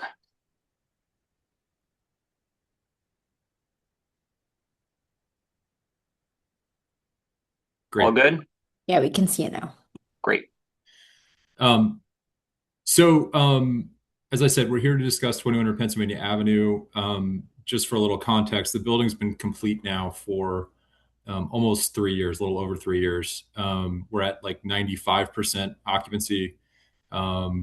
It's been a great project for us. We have one space effectively that is left to fill on the retail plan, and that's the space marked daycare on the plan here. It's about 2,900 square feet. So again, just a little background. So that space was identified to be reserved for daycare use as part of the PUD. We don't take this change or this request lightly, but we have worked diligently to try to find a daycare provider for the space. Unfortunately, it's been incredibly challenging to find one. We've been working on it for almost 5 years since we were under construction in the building. The request, just to be specific, is to change the daycare use obligation to general retail.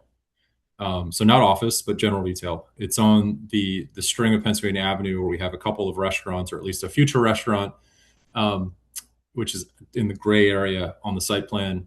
And we believe in activating that retail corridor and continuing to keep the vibrancy that everyone wanted to achieve when this was first conceived.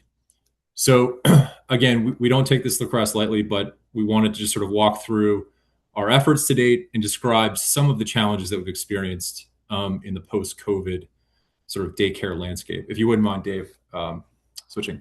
So again, just a little more context. This is the space. Perfect. Thank you, Dave. It's about 2,900 square feet. And so a few things have changed, both in sort of the market and in operations for daycare providers. We've learned a lot. So as I said, we've been marketing the space for about 5 years, looking at both regional, national, and local operators. As I said, the pandemic changed the way, much like the office environment, it changed the way people operate and look for childcare.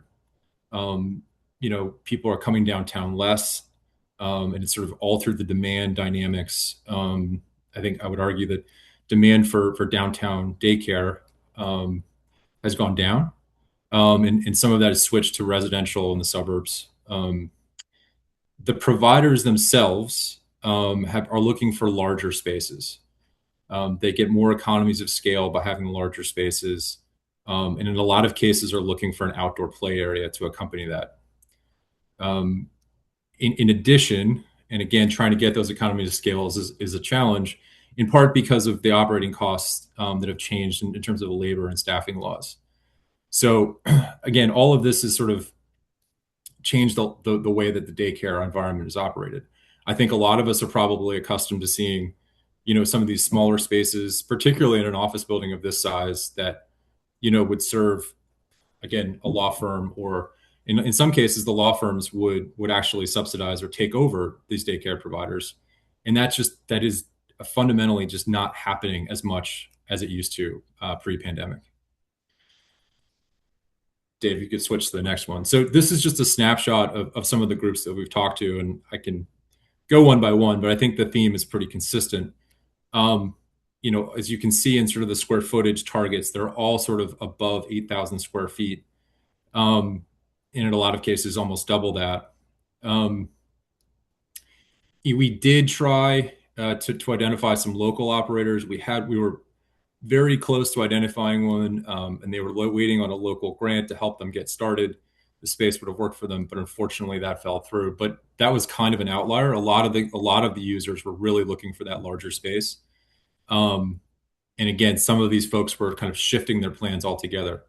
I would say that this is not unique to this particular space too. As a major landlord in DC, we've seen this theme, and unfortunately it's happening all too often. We've had two other, actually, and potentially one more, leave for a lot of the same reasons. Lack of space and sort of lack of demand. So again, I say we don't take this change lightly, and what we're asking for is, again, to change the use from daycare to general retail. And while we view retail as, I think, a community benefit, again, we're not asking for office in and of itself. We are offering to make a couple of additional overtures and contributions to the neighborhood to effectuate this change. So starting with the first condition, retail, again, as I said, in the former daycare space, we would add a prohibition on nightclub use. We would be mailing to make a library contribution of $20,000 to the West End Library Friends for programming and equipment to support a variety of uses and programming that the library is in need of. This is from equipment to furniture and other things. Some of that is childhood programming that the Friends would be able to use at their discretion. And lastly, again, because of the sort of tie and need, we realize the retail environment is also experiencing some challenges. Construction costs are higher, operating costs are higher. There's been a lot of discussion, and we've been talking to stakeholders in the neighborhood for sort of understanding how the needs have changed in this post-COVID environment. There seems to be some restaurants that are thriving and some others that are struggling. There seem to be some users who are doing better than others, and some of the mom and pops might be struggling. And how do we address this? How has the neighborhood changed? And so this benefit or this contribution would be to fund a study that would look at all of these new trends and dynamics, and actually develop a neighborhood-specific strategy or retail activation plan for the Foggy Bottom West End neighborhood. And this is not going to take place in a vacuum. We would manage and execute the plan, but we would be actively seeking input from all neighborhood constituents, including the ANC, the Foggy Bottom West End Main Street, a West End Citizens Association, and the FBA. So there would be a lot of stakeholder engagement upfront as part of this study. And we would aim to, probably issue this study in the next probably 3 to 6 months, depending on how quickly we can get engaged and sort of lined up with the consultant as well as the neighborhood. So that's all we had to say today. We welcome comments and questions, and happy to discuss more. Thank you. Okay, thank you for the informative presentation. I want to thank you for your due diligence in trying to fulfill the obligations of the PUD. I appreciate that you said you don't take this request lightly. I've been fairly consistent over the years that I think, making a change to a publicly negotiated benefit should be taken seriously. That we should, as a commission, exercise discretion in how we approach that, because it's a serious thing. So, in this case, I think you've done everything that you possibly could to fill this space under the conditions set forth there, and I think this is a reasonable request. I also want to thank you for the generous offer that you put on the table. I'm not a huge proponent of cash contributions in situations like this. I think our PUDs should ask for things like public access to event space, to some specific things that I've brought up in our conversations, are access to the gym in the building, access to the rooftop. I understand that those were not things that we could work out in this particular case. I would encourage the commission to keep that in mind in future PUD negotiations, because I think those are the types of things that, as our community becomes more developed, can continue to benefit the people who live here and maybe wouldn't otherwise have access to those spaces. That said, it is a generous offer and I appreciate it. I am broadly in support of this application.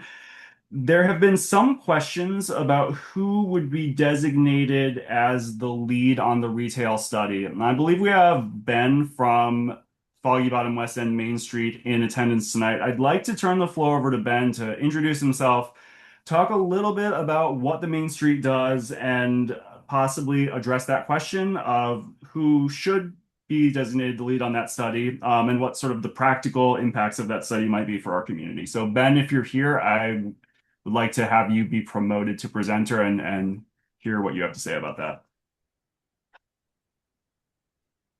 Commissioner Malik, I just wanted to know, Commissioner Gifford had his hand raised. I didn't know if you wanted to let him ask his question before you go to Ben Sislin. With respect, Commissioner Gifford, could we hear from Ben first, and then I'll No, go I think the questions? flow will be better if we do Commissioner Malik, so that's fine. I will hold off. Oh, thank you. Thank you. Are you able to hear me? We can hear you, Ben.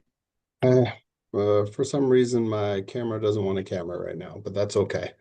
Well, my name is Ben Sislin. I'm the Executive Director of the Foggy Bottom West End Main Street. For those who haven't been introduced to the Main Street, we are a part of a national organization of Main Streets that was created to help communities by supporting small and local businesses. Our corridor is one of 30 corridors in DC, and our footprint spans from the Watergate through GW all the way up to West End on M Street. And we help small and local businesses by giving out direct grants, consulting help, and promoting Foggy Bottom and West End. We're a new Main Street. We've been around for less than 18 months, and they've been very busy. To date, we've given out $86,820 to small and local businesses in our corridor.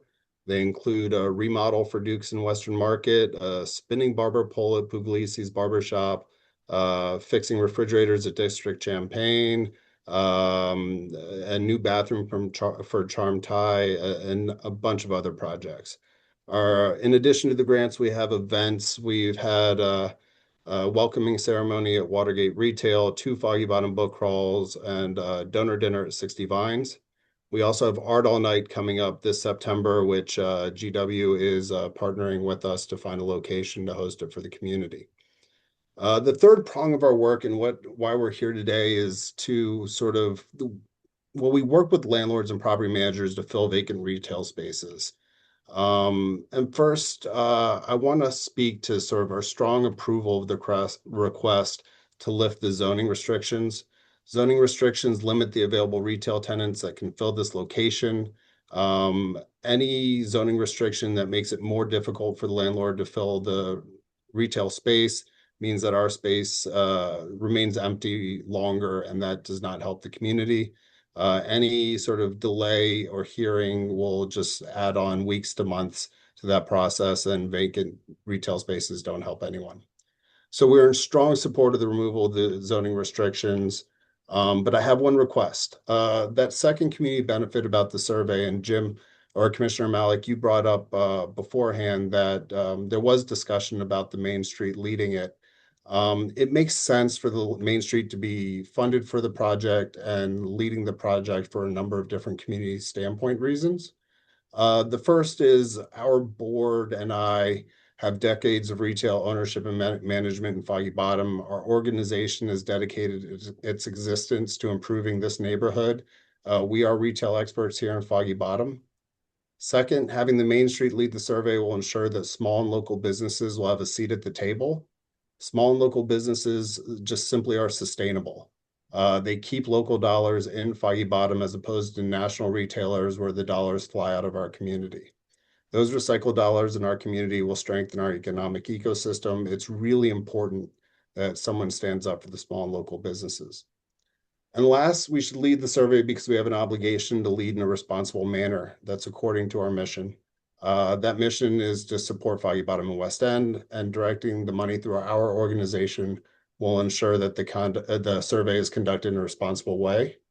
We're not asking for any more money to be spent. We're not asking to use the money ourselves and conduct the survey ourselves. Nothing would change other than the contribution would be made to the Main Street, and the donated money 100% in full would go to the third-party surveyor. So we strongly support lifting the zoning restrictions, but we believe that second community benefit should be going through the Main Street where it best serves the community. Thank you.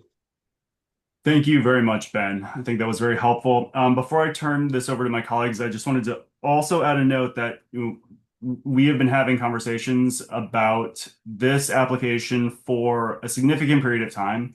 And for almost the entire duration of those conversations, which is months at this point, it had been my understanding that Main Streets was the entity that would be designated to lead the retail study. So the questions that have come up surrounding that have only come up within the last week or two. So that's not really a deviation from where this all started. So with that said, Commissioner Gifford, I see your hand is down now. Did you still want to come into the conversation? Actually, I now have more questions. Yes, I do. The first question is the motion we're going to consider need to be specific about who would conduct the survey, or is it specific to the slide that we saw indicated that kind of summarized the 3 points? So I'll answer that question. The application specifies, my understanding of the application is that it specifies Boston Properties as the lead on the study. I am prepared to offer a motion tonight to support this application contingent upon Foggy Bottom, West End, Main Street being designated the lead on the study.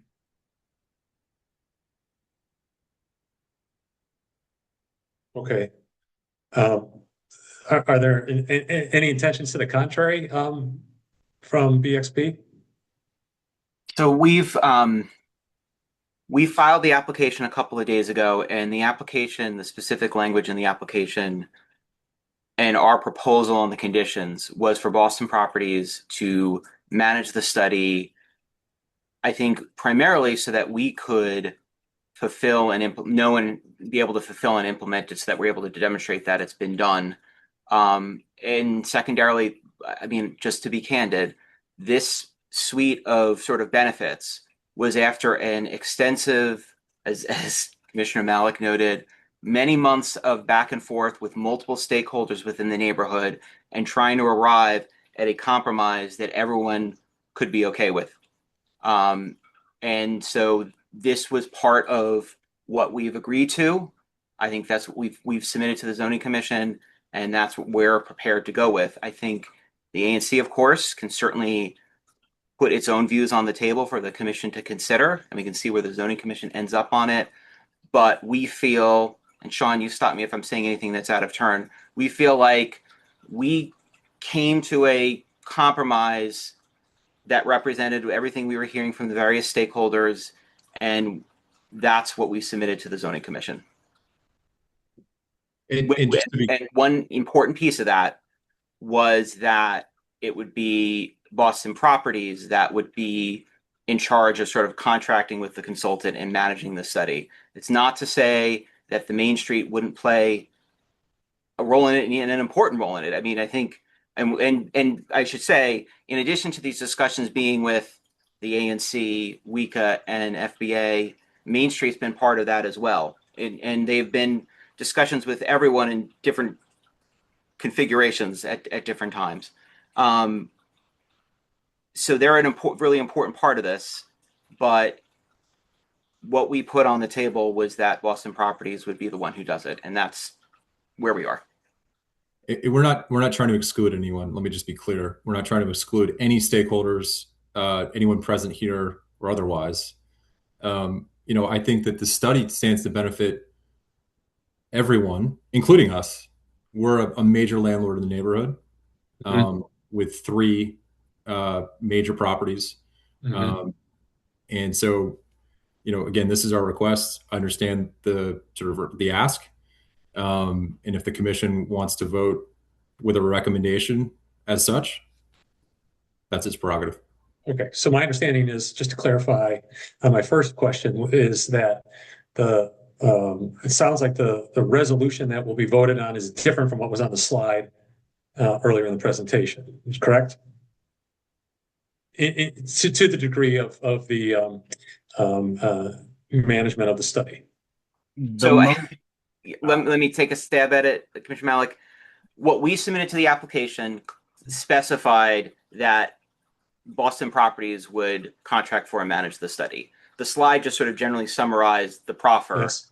What I think Commissioner Malik's motion is going to suggest is that West and Main Street should be the one that manages the study. Did I get that right, Commissioner Malik? That is the motion that I'm prepared to offer tonight. Okay. So there will be a study. It's a question of who manages it. Okay. I had a separate question before this one, and I want to proceed here if I can. I'll be as quick as I can. I'm the newest member of this commission. This is my 4th meeting.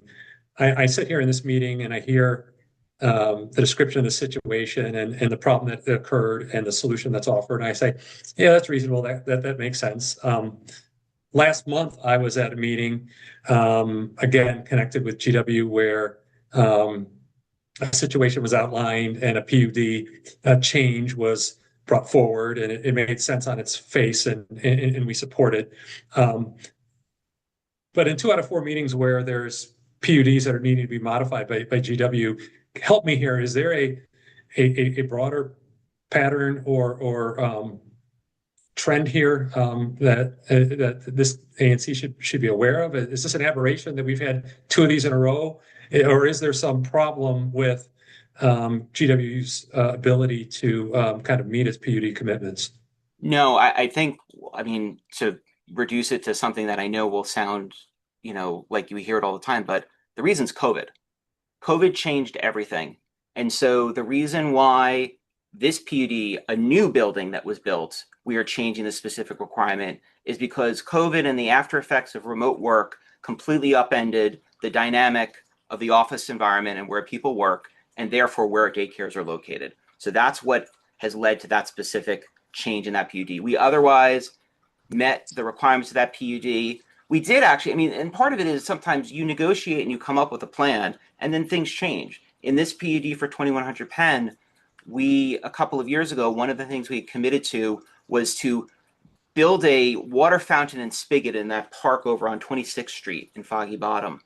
And when we started to actually do the final detailed work to put a shovel in the ground, it turned out we couldn't run the water lateral across the street because there was a heritage tree that wouldn't let us do it. So we had to come back and we negotiated with full agreement with everyone an alternative compromise where we would provide funding to the Foggy Bottom Association to support watering of the park through another means to make up for that. So sometimes changes happen to PUDs because things change. In the case of the 2001 Penn PUD, that's the result of the world changing and older office buildings no longer being viable as office buildings anymore, and people finding ways to adaptively reuse them for other uses, whether it's converting them to residential or changing them to university use in that case. And when that happens, we often have to, again, modify the PUD either to explicitly say it's going to be used for a different purpose, or sometimes tweak pieces of the PUD for that reason. And so if you look at the Zoning Commission docket over the last 5 years, you won't see many new cases, but what you will see are a lot of modifications, because there's a lot of things happening where either people have to adjust an existing PUD that they were in the process of building because the world changed, or someone's taking a 20, 30, 40-year-old PUD and revisiting it. Okay, thank you for that answer, and thank you to my colleagues for your indulgence as I ask my questions. Commissioner Comer, I see your hand is raised. Thank you.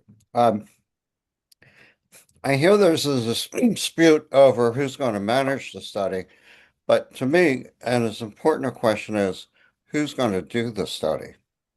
Who would Boston Properties use, and would the Main Street use the same party, or does the Main Street contemplating using someone else? And what are the pros and cons of that? So that's question number one. Question number two is, will the study be made public? I'll answer the second one first. Yes, it will be made public. Ben, do you want to touch on the consultant question? Yes, there's been preliminary discussions with StreetSense, and I think that we're both in agreement that StreetSense was the best third party to use. So you would use the same consultant? That's right. Okay. And the study will be made public? That's correct. Thank you.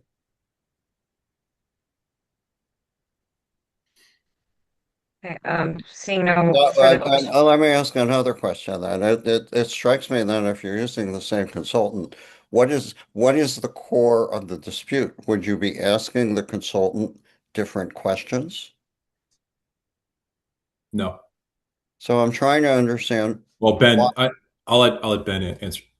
Yeah, so when sort of a couple of things. First off, if the payment into the third party is coming from the Main Street, we can ensure that we are sort of leading the study, and that at least included in the information, and of course Boston Properties would be included as well. However, when the purpose of the study is to benefit the Foggy Bottom West End neighborhood, we can sort of drive that purpose through a small and local business perspective. And that doesn't necessarily mean that that's the correct outcome of what's best for Foggy Bottom and West End, but we can make sure that the study has a focus on how we can make small and local businesses work in our neighborhood if it has that possibility. And that means that we would have a sustainable neighborhood in the future, local dollars recycled through our neighborhood rather than going outside, which strengthens our community. Thanks for that answer, Ben. And I would just add that, the Main Street is a public-private partnership, and I think that that's important. And I think that one of the reasons we have a Main Street is to lead on matters such as this. This is a perfect example of why this entity exists. So I think it's appropriate to make this recommendation. Thank you. Commissioner Malik, I'd like to make a comment, kind of piggybacking off of Commissioner Comer. So I want to make it real clear, Mr. Sislin, I'm kind of hearing about all of this like tonight. Like, all of a sudden now you want to be in the lead, after the clients have already put their application forward. And I'm gonna just be real honest, it kind of just looks a little sloppy and messy. I don't want there to be fighting over who does this study. I think the commission is generally supportive of getting this study done. And I don't get the impression that the West End, Foggy Bottom West End Main Street was going to be X'd out of it. So for this impression to kind of be made, it doesn't go sit well with me. So number one.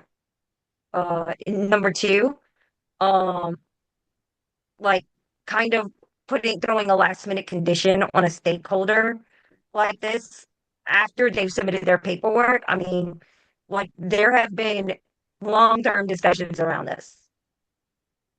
And so I, you know, I mean, like I said, and I support the Foggy Bottom West End Main Street, but like how this is kind of being conducted doesn't sit well with me. And I want to And make that known.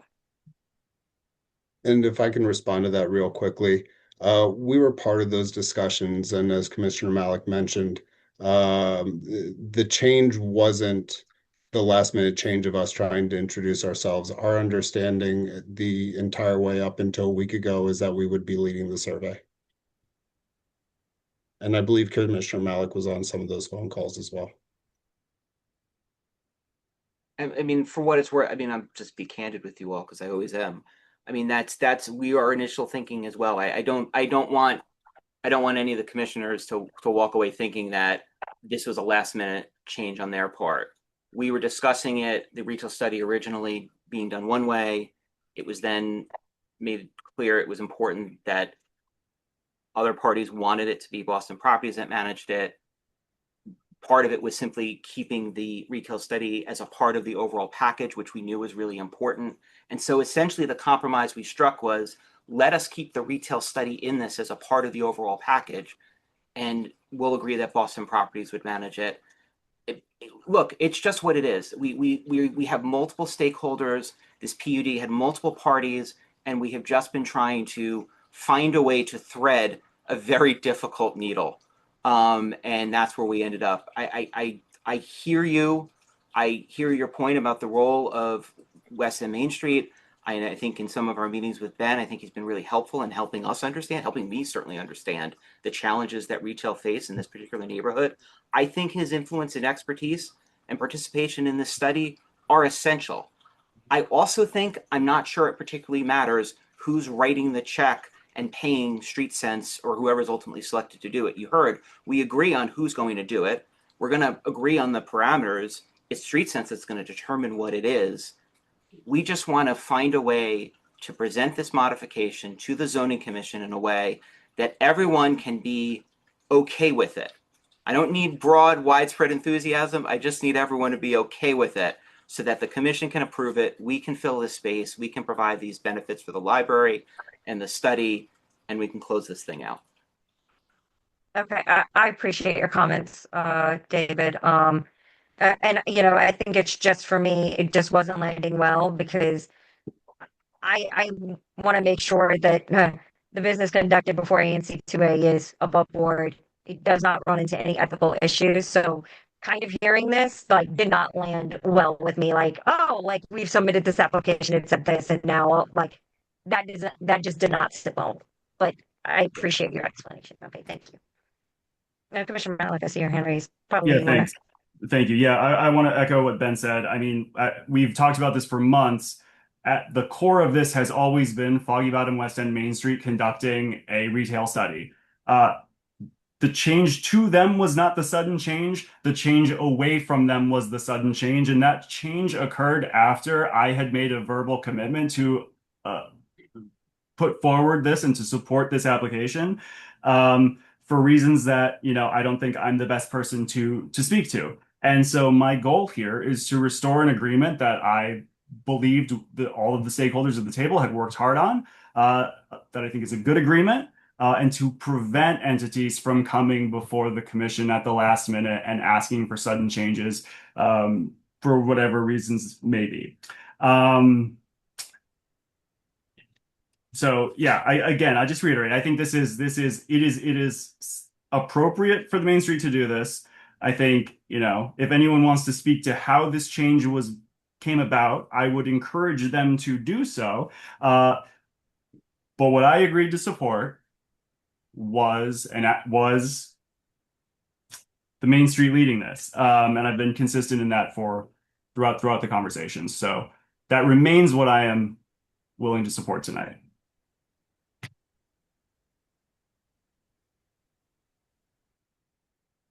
Thank you for comments, Commissioner Malik. David or Sean, do you have anything you want to add to that? Okay. No. All right.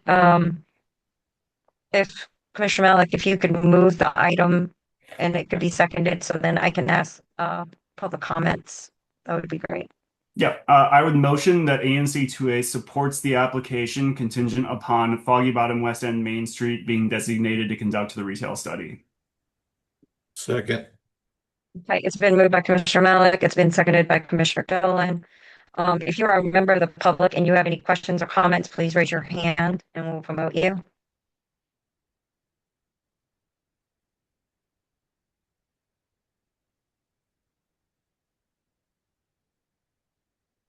Okay, seeing no questions or comments from members of the public, seeing no further questions or comments from colleagues, I'll go ahead and call the question. We'll do the vote by division of the House, starting in numerical order. Commissioner Gifford will vote yes. Chair Patel is a yes. Comer's a yes.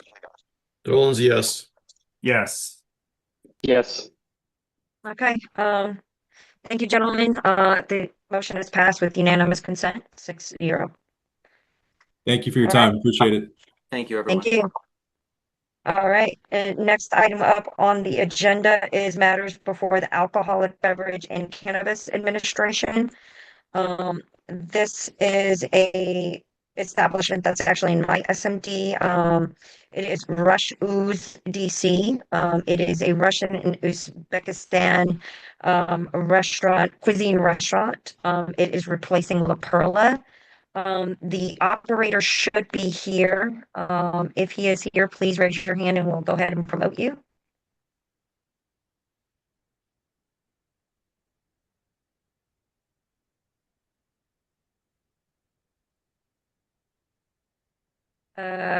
Ishmael, you have been promoted to panelist. You just have to take yourself off mute. So I'll go ahead and give you a brief a chance to kind of discuss your restaurant concept. So if the members of the public or colleagues have questions, you can answer them.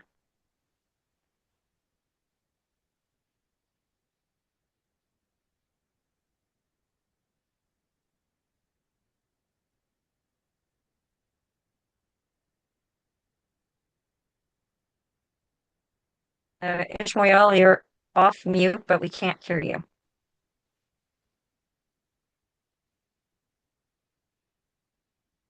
The speaker, I would suggest you check the volume, not only that you're off mute, but that you have volume on your computer.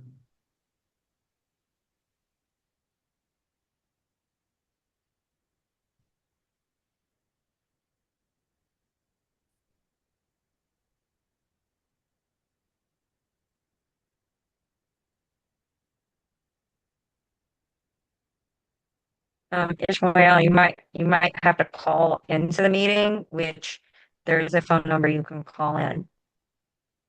Chair Patel, if it's helpful, I see this as relatively non-controversial and prepare to move it when the moment is correct. Okay, yeah, I mean, he's got his hand raised. We've recognized you. You've been promoted.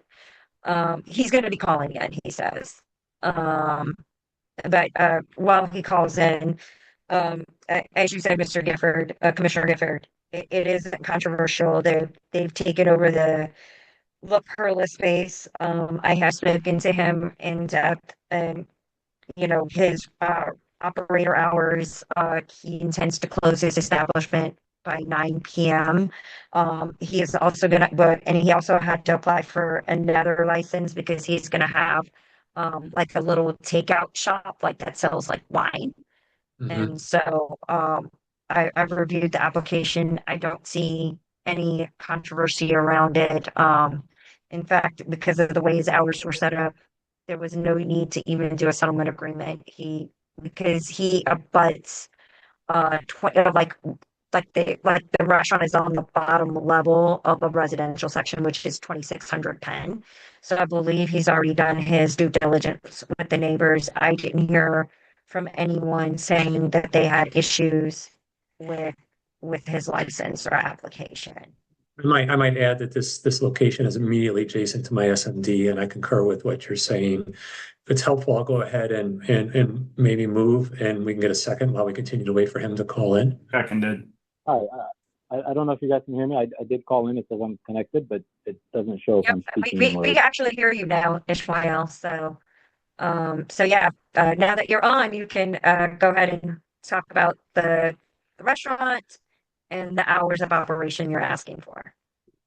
Yes, thank you guys for having me, and I appreciate that. Sorry about the technical difficulties. Whenever the screen changes, my computer sort of freezes up, and that seems to affect the microphone too. So just a little bit of background about the restaurant. We are Russian and Uzbek cuisine. We are family owned and operated. We've been operating for 15 plus years in Northern Virginia. Our closest location is located in Arlington, Virginia. We are an established concept. I'm not a new operator or a new restaurateur. We do have a long standing history of compliance, especially when it comes to Virginia ABC. I was able to send over our last 4 years of inspections via email. I'm not sure if that was passed over to everybody in the commission.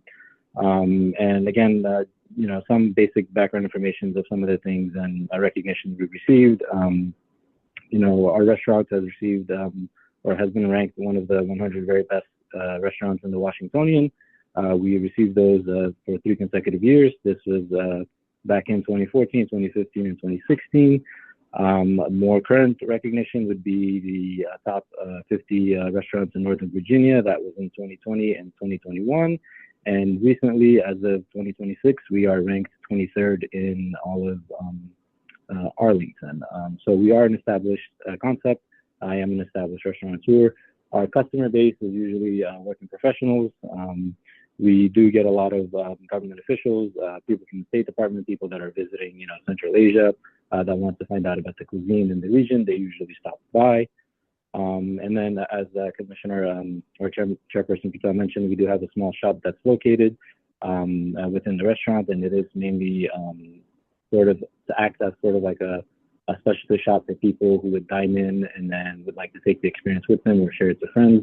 Usually it's very common for us to, for example, when we hold people that come in from offices, they have their little gatherings or meetings, and that they would usually, buy some sort of souvenir or some sort of confectionery from the store. Sometimes that is a bottle of wine. We do have specialty import wines from, the regions that they really can't get anywhere else. So they would usually enjoy that at the table and then take one with them or take one as a gift to share. So the licenses are basically there to ensure that we're compliant with DC APCA. And I'd be happy to answer any questions. Thank you, Ishmael, for that brief overview. It's just for members of the public and for my colleagues. Can you specify what your hours of operation for both the beer and wine shop and for the restaurant is going to be? Yeah, so they will both be the same hours. We plan to open at 12 noon, and then that is Tuesday through Thursday, and we close at 9 p.m. That hours are also the same for Sunday, 12 noon to 9 p.m. Fridays and Saturdays, we open 1 hour later. So Fridays and Saturdays, we'll open at 12 noon, but then close at 10 p.m. And that is our standard operating hours, not just for the DC location, but holds across the board and all across our location. Okay. Thank you so much, Ishmael. So colleagues, as I said, I've spoken to Ishmael at length. I have no concerns or issues with the establishment, but I wanted to give members of the public and colleagues an opportunity to ask him questions.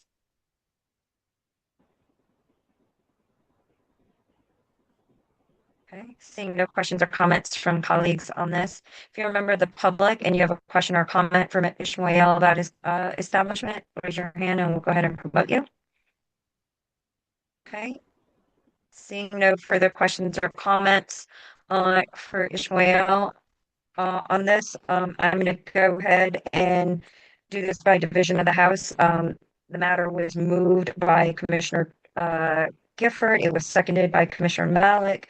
we're gonna have to do two separate votes. The first one is gonna be on the beer and wine shop license, and then the second one, I'll do a separate motion for that, and that's for the restaurant retailer license. So this is for the beer and wine shop. So we're gonna go ahead and do this by division of the House. Commissioner Gifford, how do you vote? Yes. Chair Patel is a yes. Converse, yes. Dolan's yes. Yes. Yes. Okay, unanimous consent on the beer and wine license. I'm gonna go ahead and move the matter on the that we approve the retailer's restaurant license, which is a C class. I'm calling for a second of record. Second. Who's the second? Who's the second of record? It was heard you. Commissioner Gifford. Got it. You and Commissioner Dolan sound exactly alike, so that's why I always have to ask. Okay, it's been moved by Chair Patel, seconded by Commissioner Gifford. We're gonna go ahead and call the matter to a vote by division of the House, going in numerical order. Commissioner Gifford votes yes.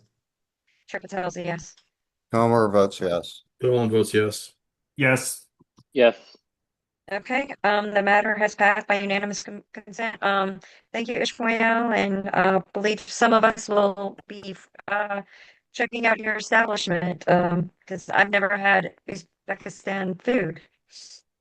Definitely looking forward to it. Thank you guys so much. I appreciate the time again.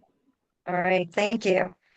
And then moving on to the now last agenda item, it is the administrative matters, and this is under Commissioner Malik. Thank you. So at our last meeting, the commission adopted a resolution to prefer charges and appoint a fact-finding committee regarding the conduct of the chairperson at and following the April 15th, 2026 regular meeting. As part of that resolution, we are required to appoint 3 commissioners to a special committee on fact-finding for the purpose of evaluating the charges in the resolution that was passed. So that's what this agenda item is. I am going to motion that we appoint Commissioners Dolan, Gifford, and Youngstone to the fact-finding committee.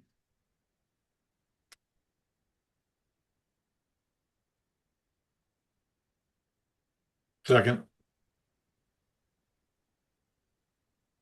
The motion's been moved by Commissioner Malik. It's been seconded by Commissioner Dolan.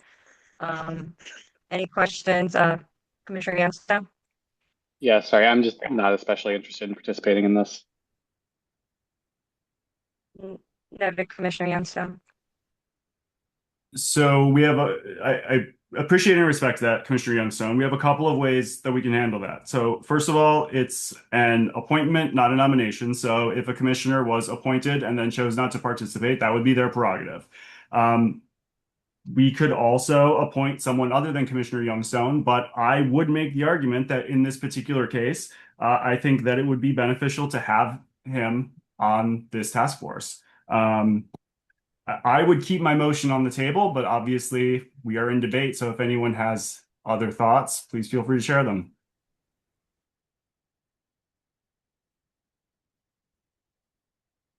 Would you mind clarifying why you'd like to have me?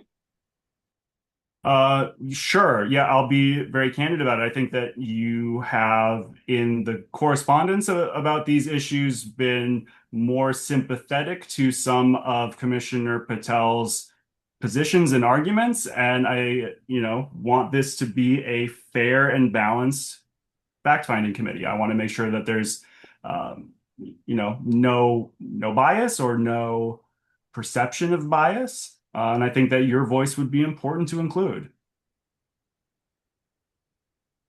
Okay, I understand and respect that. I wish you would let me know in advance that this was something you were going to discuss. I'll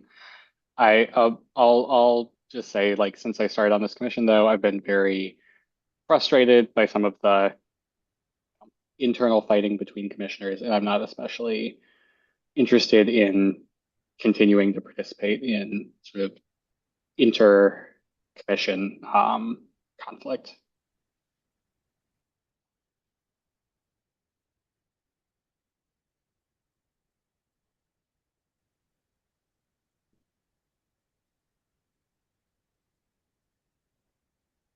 Dolan recognized.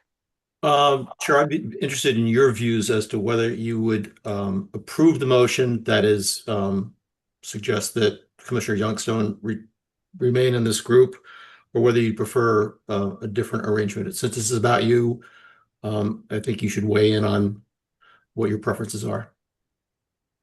I have no comment. Well, I wanted to make sure the opportunity was offered.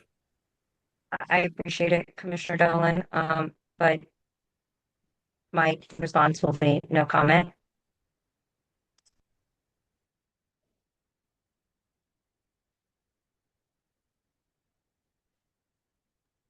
If there's no further questions or comments from colleagues, if a member I'd like to make a comment. I appreciate Commissioner Youngstone's reluctance to participate in this process, and that's his choice. But I do think that he has a view, or has expressed views different from other commissioners in voting on the motion, and I think it is only fair and appropriate to you as chair to have a balanced committee. If Commissioner Youngstone chooses not to participate, that's his choice. But I think it is important that we have a fair and balanced committee. And I'm happy to support the motion as it has been proposed. And I understand you don't want to comment on it, but we do want to be fair. That's my comment. thank you for your comment. If there's no further questions or comments from colleagues, if you're a member of the public and you want to make a comment, raise your hand.